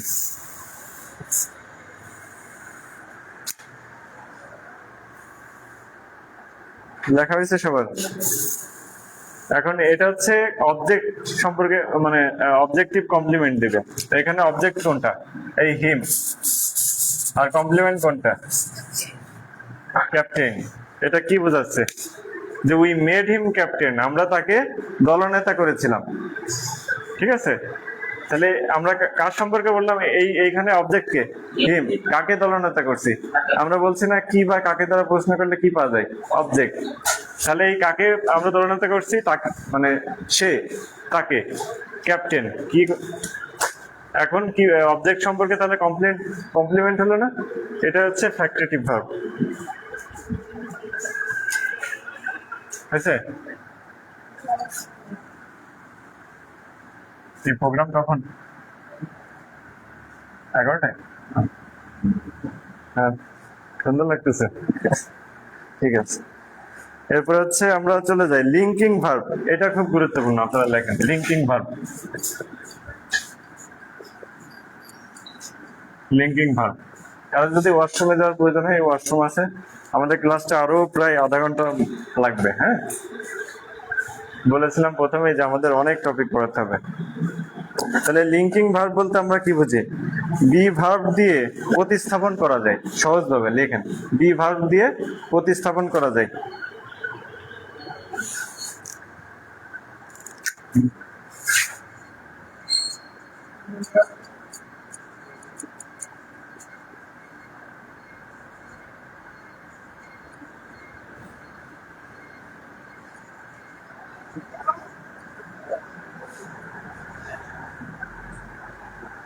তাহলে লিঙ্কিং ভার্ব হচ্ছে বি ভার্ব দিয়ে প্রতিস্থাপন করা যায়।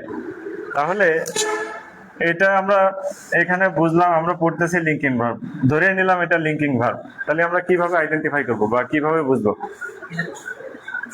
কিভাবে বুঝবো এটা কি? এম আমরা কি পড়ছিলাম? বি ভার্ব কি কি? এম, ইজ, আর, ওয়াজ, আর পড়ছিলাম না বি ভার্ব?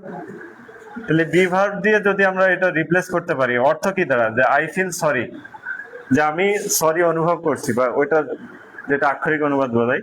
আর যদি আমি ধরি যে আই এম সরি, আমি দুঃখিত, মানে একই ধরনের অর্থ প্রকাশ করছে না? বা এটা যদি আমার এটা না থাকে, তাহলে এটাতে কি সেন্টেন্স হয়েছে কিনা? সেন্টেন্স হয়েছে বা অর্থ কি বোঝাচ্ছে কিনা? তখনই হচ্ছে এটা লিঙ্কিং ভার্ব। মিশুক ভাই বুঝছেন? মাথার উপর দিয়ে যাচ্ছে। বলেন, আপনি এবার বলেন যে লিঙ্কিং ভার্ব কেন হলো?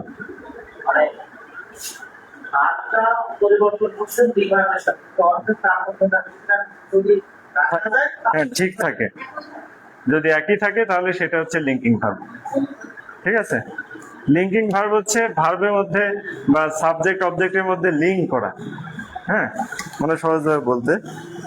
কিন্তু আমরা অনেক সময় বুঝি না যে এটা লিঙ্কিং না, এটা ফ্যাক্টেটিভ, বা এটা কি দেখি। এটা বাসায় যে আবার রিভিশন দেবেন, দেখবেন যে ভার্ব সম্পর্কে আল্লাহর মধ্যে কোনো কনফিউশন থাকবে না। এরপরে তো আরো অনেক বিষয় রয়েছে। আরেকটা লেখেন যে একটা শব্দের একটা সেন্টেন্সের মধ্যে কতগুলো ভার্ব আছে। Honey, honey taste sweet, honey taste sweet. এখানে টেস্ট কোন ভার্ব? কি কি ভার্ব হতে পারে আমরা দেখি। প্রিন্সিপাল ভার্ব তো অবশ্যই, এখন কি কি ভার্ব হতে পারে? এইখানে টেস্ট হচ্ছে লিঙ্কিং ভার্ব। যদি কেন লিঙ্কিং ভার্ব? আমরা যদি ইজ ধরি, হানি ইজ সুইট, হানি হয় মিষ্টি, তাহলে এটা কি লিঙ্কিং ভার্ব হলো না? হলো। এরপরে আমরা কি ভার্ব ধরতে পারি? Copulative verb. কপুলেটিভ ভার্বের শর্ত কি ছিল খাতায় দেখেন, যে সাবজেক্ট সম্পর্কে কমপ্লিমেন্ট। তাহলে হানি মধু, এই মধু সম্পর্কে কি বলছে? মধু মিষ্টি, তাহলে এই সাবজেক্ট সম্পর্কে কমপ্লিমেন্ট হলো, তাহলে এটা কি হবে? কপুলেটিভ। মানে একটা শব্দ কত ধরনের হতে পারে সেটা জাস্ট আপনাদের দেখাচ্ছি বা বোঝানোর চেষ্টা করছি। এরপরে কি হতে পারে? এরপরে এটা নন ফাইনাইট ভার্ব হতে পারে। তারপরে ও আরেকটা বিষয়,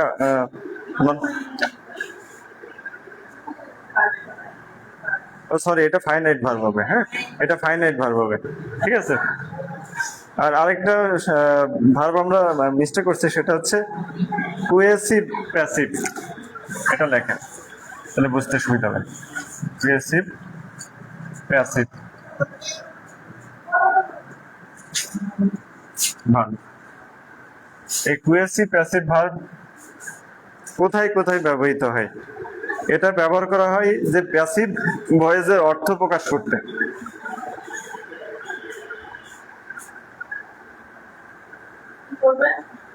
প্যাসিভ ভয়েসের অর্থ প্রকাশ করতে এই কুয়েসিভ প্যাসিভ ভার্বটি ব্যবহার করা হয়।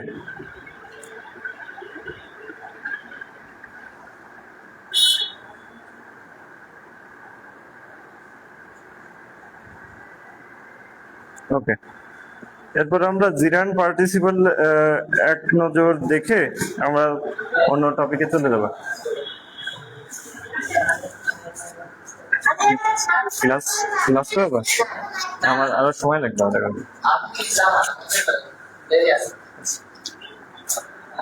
আচ্ছা, এরপরে লেখেন জিরান পার্টিসিপল। এই জিরান পার্টিসিপলে কিন্তু সব থেকে বেশি কনফিউশন হয়, ঠিক আছে। জিরান পার্টিসিপল মোটামুটি কনফিউশন দূর করার চেষ্টা করব। আর তার আগে আরেকটু অ্যাড করে নিই, নন ফাইনাইট।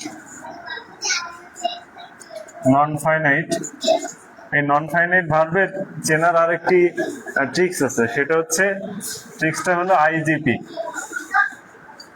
আইজিপি বা নন ফাইনাইট ভার্বের মধ্যে কি কি আছে এটা এক নজর একটু দেখেন। আইজিপি হচ্ছে ইনফিনিটিভ, ইনফিনিটিভ। তারপরে আছে জিরান, তারপরে আছে পার্টিসিপল।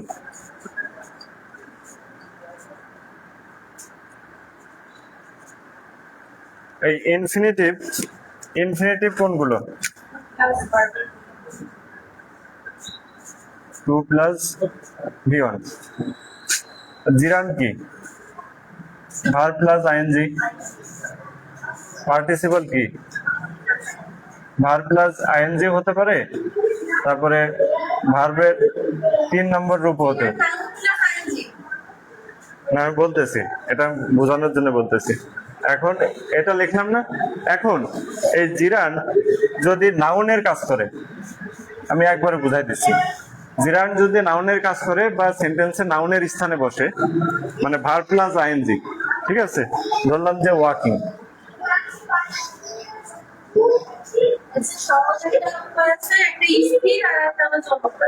আচ্ছা, আমি আসছি। এরপরে পার্টিসিপল।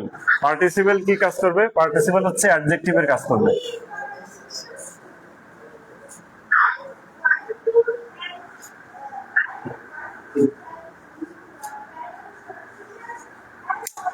এইটুকু কি ক্লিয়ার হয়েছে কিনা? তাহলে নন ফাইনাইট ভার্ব তিন ধরনের হতে পারে। একটা হচ্ছে ইনফিনিটিভ 2+V1 জিরান্ড, যেটা নাউনের কাজ করবে, পার্টিসিপল যেটা অ্যাডজেক্টিভের কাজ করবে। এটা ক্লিয়ার কিনা? নিচে পড়ছে কেন?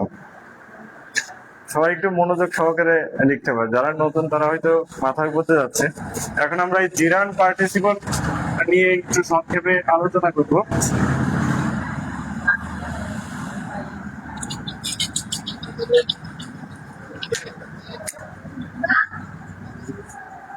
জিরান্ড, এটা ভার্সেস দিলাম যে কনফিউশন, পার্টিসিপল।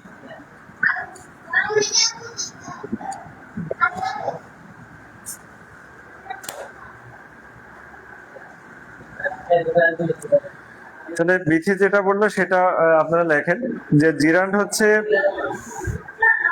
কখনো কাজ করে না, কাজের ধরন বোঝায়। হ্যাঁ, এটি স্থির। জিরান্ড হচ্ছে স্থির, কাজের ধরন বোঝায় জিরান্ড।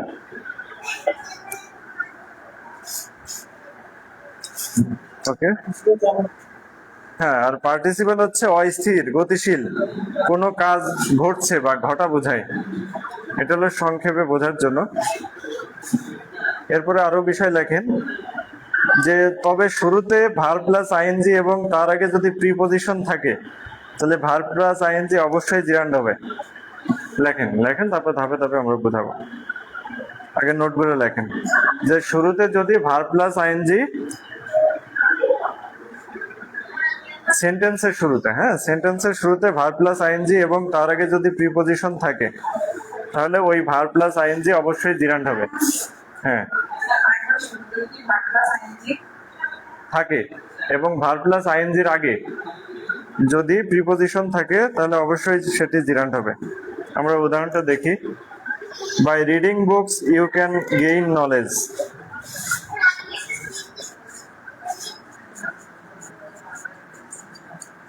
By reading books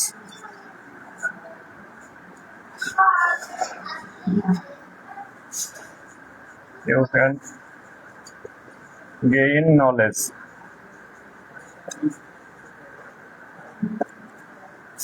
তাহলে এখানে হচ্ছে এটা জিরান্ড।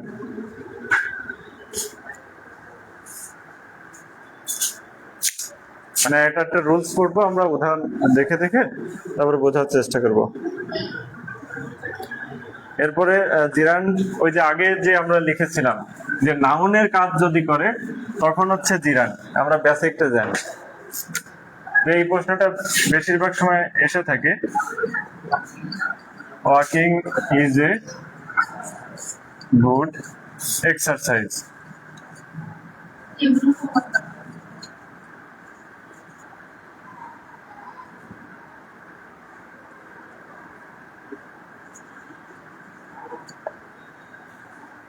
তাহলে এখানে ওয়াকিং কি, কেন জিরান্ড? শোনেস না, আপনি বলেন যে কেন জিরান্ড?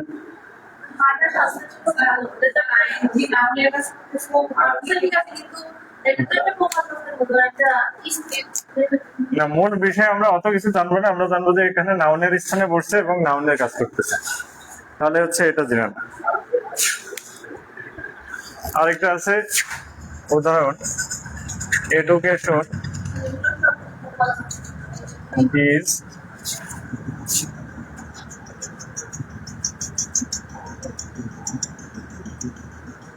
enlightening.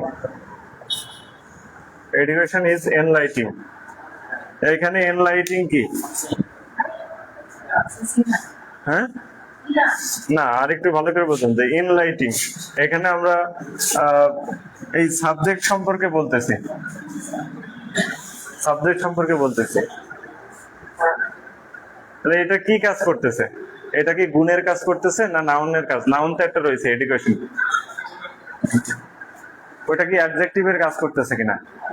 এনলাইটিং, আলোকিত করা। তাহলে শিক্ষা আমাদেরকে কি আলোকিত করে, তাহলে এখানে কি গুণ প্রকাশ হচ্ছে না? তাহলে এটা কি হবে? পার্টিসিপল। এখানে এটা হবে পার্টিসিপল। এটা কি ক্লিয়ার হলো কিনা? তাহলে নাউন বোঝালে জিরান। আর যদি গুণ বোঝাই বা অ্যাডজেক্টিভের কাজ করে বা নাউনকে মডিফাই করে, এখানে নাউনকে মডিফাই করছে এডুকেশন, তাহলে হচ্ছে এটা পার্টিসিপল।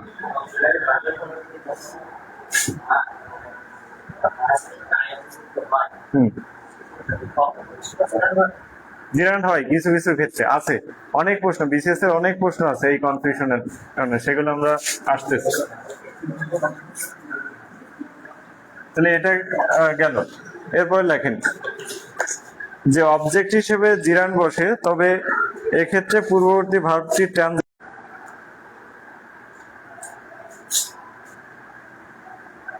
আর ট্রানজিটিভ না হলে সেটা প্রেজেন্ট পার্টিসিপল, বা ইনট্রানজিটিভ হলে প্রেজেন্ট পার্টিসিপল।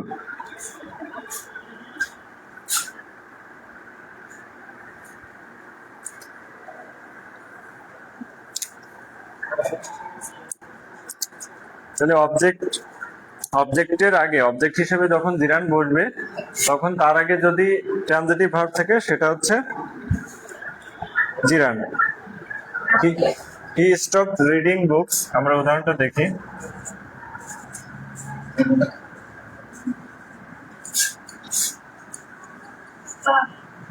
জি,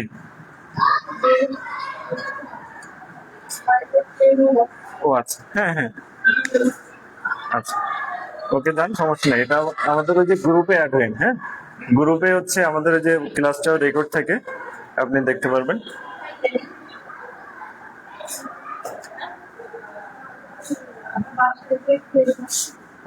আচ্ছা ঠিক আছে ম্যাম, সমস্যা নেই, এমনি আমরা আজকে টপিকটা শেষ করতে যাচ্ছি এই কারণে।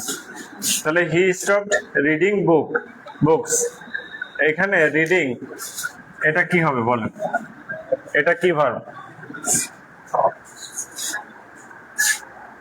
এটার কি অবজেক্ট আছে কিনা? সে কি কি পড়ছে?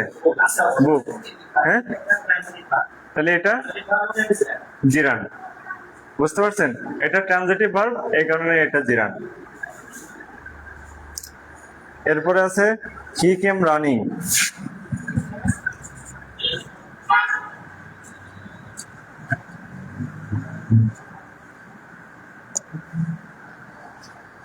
এখানে রানিং কি জিরান না পার্টিসিপল? কেন পার্টিসিপল? অবজেক্ট নেই, ইনট্রানজিটিভ ভার্ব, তাহলে এটা হচ্ছে পার্টিসিপল। কি আমরা কি বুঝতে পারছি কিনা, আমাদের মাথার উপর দিয়ে যাচ্ছে কিনা, মানে ক্লাস কি কাজের হচ্ছে কিনা সেটা বলুন। ওকে,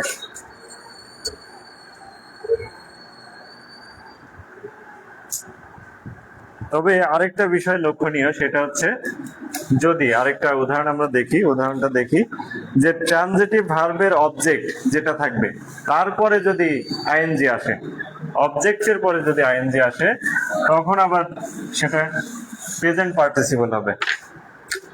তাহলে আমরা দেখি উদাহরণটা হচ্ছে I saw him going, I saw him going,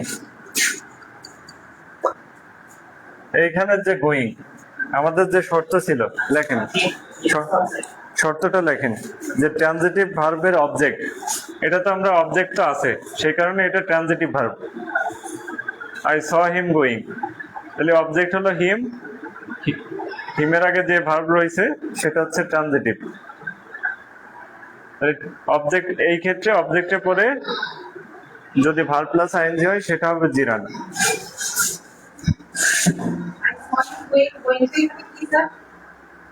going হচ্ছে জিরান, ও সরি প্রেজেন্ট পার্টিসিপল।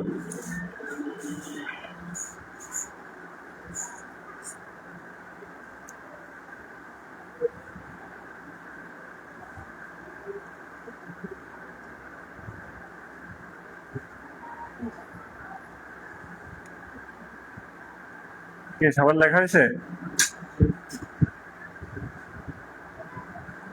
আবার আরেকটা লেখেন যে কোনো ভার্ব প্লাস আইএনজি কে ইট দ্বারা রিপ্লেস করা গেলে সেটা জিরান্ড হবে। কোনো ভার্ব প্লাস আইএনজি কে ইট দ্বারা রিপ্লেস করা গেলে তাকে জিরান্ড বলে। বা জিরান বসে,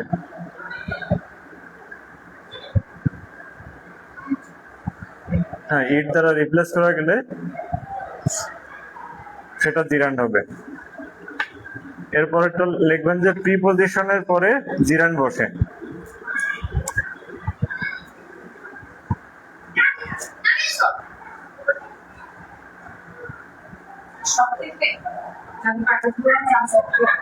কিছু কিছু ক্ষেত্রে, তবে আমি উদাহরণগুলো বলে দিচ্ছি যেগুলো আসে আর কি। তাহলে প্রিপজিশনের পরে জিরান বসে। আরেকটা লেখেন যে প্রিপজিশন নাউন প্রোনাউনকে যুক্ত করে আগে বসলে তখন জিরান হয়। প্রিপজিশন নাউন প্রোনাউনকে যুক্ত করে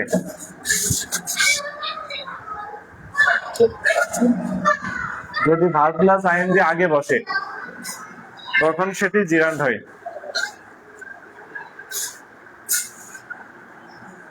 তাহলে আমরা উদাহরণে চলে যাই। মূলত মাথায় রাখেন যে প্রিপজিশনের পরে যদি ভার্ব প্লাস আইএনজি আসে সেটা জিরান্ড। তাহলে আমরা উদাহরণটা দেখি যে he looks forward to calling you. He looks forward to calling you. এইখানে কলিং এটা জিরান্ড না পার্টিসিপল? আমাদের শর্ত পূরণ করছে কিনা? প্রিপজিশন এর পরে ভার্ব প্লাস আইএনজি, আবার আরেকটা যেটা ছিল যে নাউন এবং প্রোনাউনের আগে, তাহলে এটা হচ্ছে জিরান্ড। শর্ত অনুযায়ী এটা ঠিক আছে কিনা। আরেকটা উদাহরণ দেখি। He came in dancing. He came in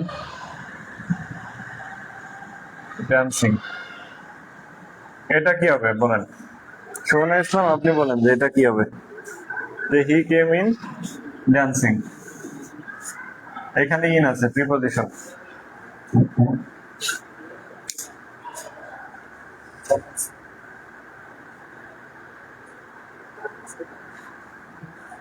কি বোঝা গেছে যে প্রিপজিশনের পরে আসলে জিরান্ড।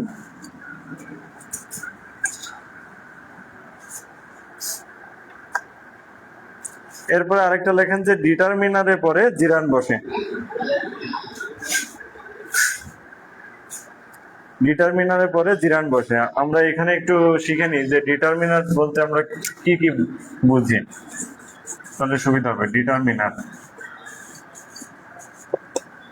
এই ডিটারমিনারের মধ্যে কি কি আছে? ডিটারমিনারের মধ্যে আছে quantifier, article, possessive, demonstrative, number. আমরা প্রথমে ধরি আর্টিকেল। আর্টিকেল এরপরে আছে নাম্বার, এরপরে আছে কোয়ান্টিফায়ার, তারপরে কি আছে ডেমনস্ট্রেটিভ,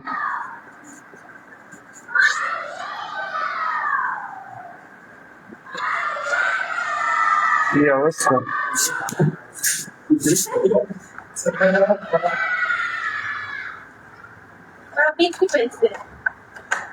পুরস্কার দেবে। তাহলে ডিটারমিনারের মধ্যে কি কি থাকতে পারে? আর্টিকেল থাকবে, নাম্বার থাকবে, কোয়ান্টিফায়ার থাকবে, ডেমনস্ট্রেটিভ থাকবে। হ্যাঁ, এরপরে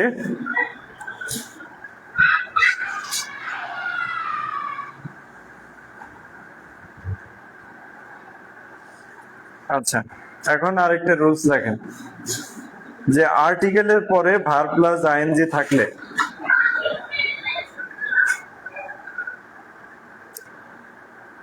সবাই লেখেন, আসলে যে কোনো আরো একটু সময় লাগবে, একটু হাঁটে আসো। এরপরে তো আমাদের অ্যাডজেক্টিভ অ্যাডভার্ব রয়েছে, ওটা পড়লেই শেষ। ওটা বেশিক্ষণ লাগবে না, 5 মিনিটেই আমাদের শেষ হয়ে যাবে। হ্যাঁ, আচ্ছা। না, ভার্ব প্লাস আইএনজি থাকলে ওই ভার্ব প্লাস আইএনজির পরের নাউনটি পরের নাউনটি পূর্ববর্তী কাজটি সম্পূর্ণ করে, তাহলে ওই ভার্ব প্লাস আইএনজি হবে প্রেজেন্ট পার্টিসিপল। আচ্ছা সহজভাবে আমি বলি, অত ডিটেলস দরকার নেই, যে আমি বুঝাইতে এত আসলে মাথার উপর দিয়ে যাবে। এটা একটা সহজ জিনিস, রুলস পড়ে আসলে মাথায় রাখাটা টাফ, কিন্তু আপনি যদি উদাহরণ শেখে বা প্র্যাকটিক্যালি শিখে যদি বোঝেন, ওইটা বেশি মাথায় থাকে। এ ফ্লাইং বার্ড, এ ফ্লাইং বার্ড। আরেকটা উদাহরণ দেখি, যে সুইমিং পুল,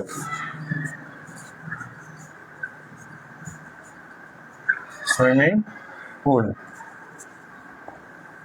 এইখানে সহজভাবে আমরা বুঝি, এই যে বার্ড, এটা একটা নাউন, এই মাঝখানে কি আছে? ফ্লাইং। পাখিরা সাধারণত কি ওড়ে না, ওর ধর্মই হচ্ছে উড়া, তাহলে এই বার্ড এই কাজটাই করতেছে, যে উড়ার কাজটা, তাহলে হচ্ছে একটা পার্টিসিপল। তাহলে ফ্লাইং বার্ড বলতে এটার গুণ বোঝাচ্ছে, অ্যাডজেক্টিভের কাজ করছে, তাহলে হচ্ছে এটা প্রেজেন্ট পার্টিসিপল। এটা বুঝছেন কিনা একটু বুঝে নিন প্রথমে। এ সুইমিং পুল, যে আমরা সুইমিং পুল আছে না, পুলে তো আমরা সাঁতার করি, কিন্তু পুল কি নিজে নিজে সুইমিং করতে পারে, নিজে সাঁতার করে? তাহলে যে নিজে কাজটা করতেছে না, হ্যাঁ, বা স্থির, পুল তো নিজে স্থির, কিন্তু আমরা যে ধাপাধাপি লাফালাফি করতেছি। আর এখানে বার্ড নিজেই কিন্তু উঠতেছে, যে নিজে কাজটা করতেছে। এখানে কিন্তু আমরা প্রথমে বলেছিলাম যে গতিশীল, তাহলে এটা হচ্ছে প্রেজেন্ট পার্টিসিপল। আর এই সুইমিং পুল, তাহলে এখানে কি হবে? জিরান। হ্যাঁ, এটা হচ্ছে জিরান।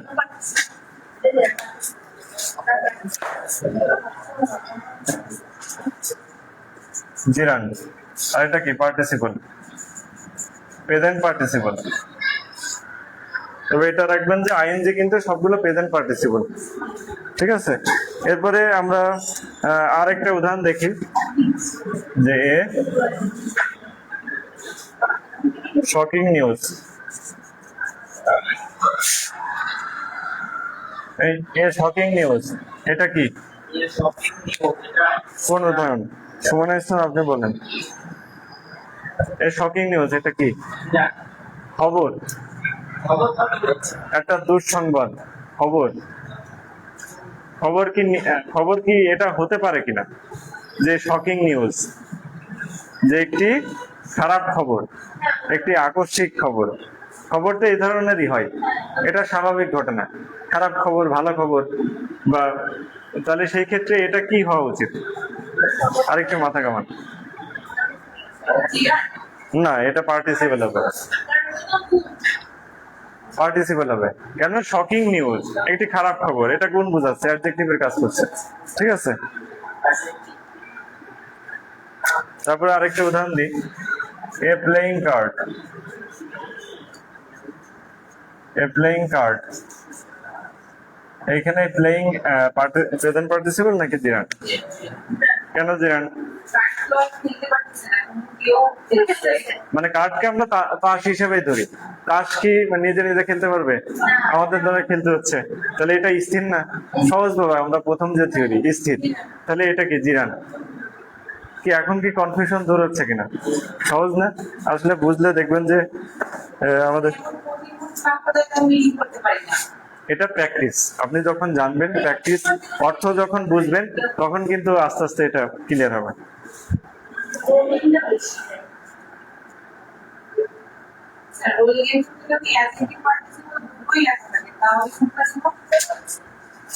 হ্যাঁ হ্যাঁ,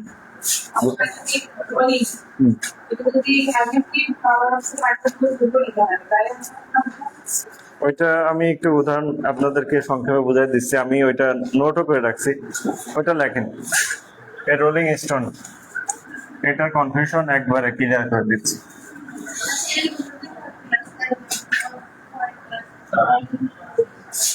আজকে হ্যাঁ, না আমরা শেষ করি, টপিকটা শেষ করি, আমাদের অ্যাডভার্ব এবং অ্যাডজেক্টিভ থেকে যাবে।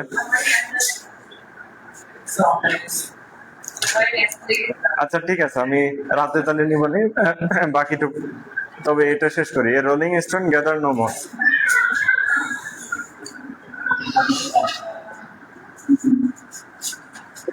a rolling stone, এটা কনফিউশন প্রশ্ন, এটা eleven. a rolling stone gathers no moss।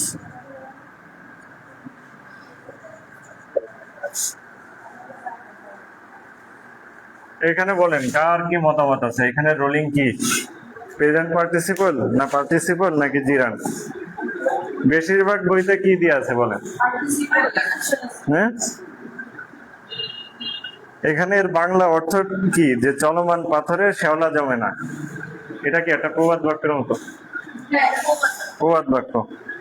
এখন এখানে রোলিং কিন্তু সাধারণত অ্যাডজেক্টিভে কাজ করছে স্বাভাবিক দৃষ্টিকোণ থেকে। হ্যাঁ, এখন আপনারা দেখবেন যে অপশনে কি কি দেওয়া আছে।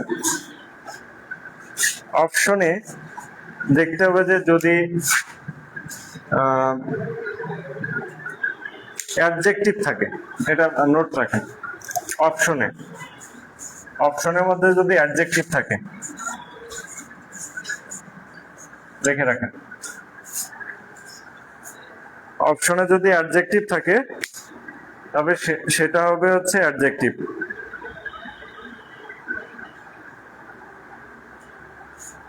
অপশন বলতে বুঝছেন তো? চারটা অপশন কি কি থাকতে পারে? Adjective, participle, জিরান্ড, infinitive. মানে পার্টিসিপল জিরান্ডও থাকবে অপশনে, কিন্তু যদি অ্যাডজেক্টিভ থাকে তাহলে উত্তর হবে অ্যাডজেক্টিভ। আর যদি অ্যাডজেক্টিভ না থাকে, জিরান্ড পার্টিসিপল যদি থাকে তাহলে তখন উত্তর হবে পার্টিসিপল। তাহলে শুধু যদি অপশনে অ্যাডজেক্টিভ না থাকে, যদি পার্টিসিপল থাকে, তাহলে উত্তর হবে পার্টিসিপল।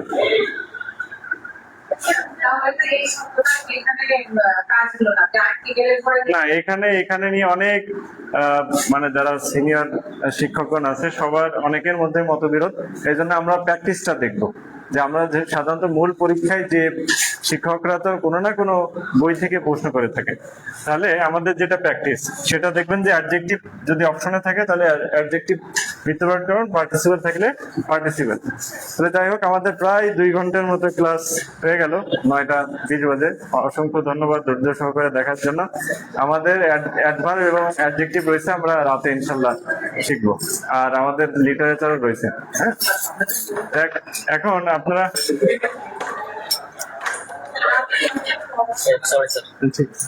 এখন হচ্ছে স্বাভাবিকভাবে একটু পড়া না নিলে কেমন হয়? 1 মিনিট একটু পড়া যে আপনারা পড়লেন কি কি মনে আছে সেটা আমরা একটু যাচাই করবো না?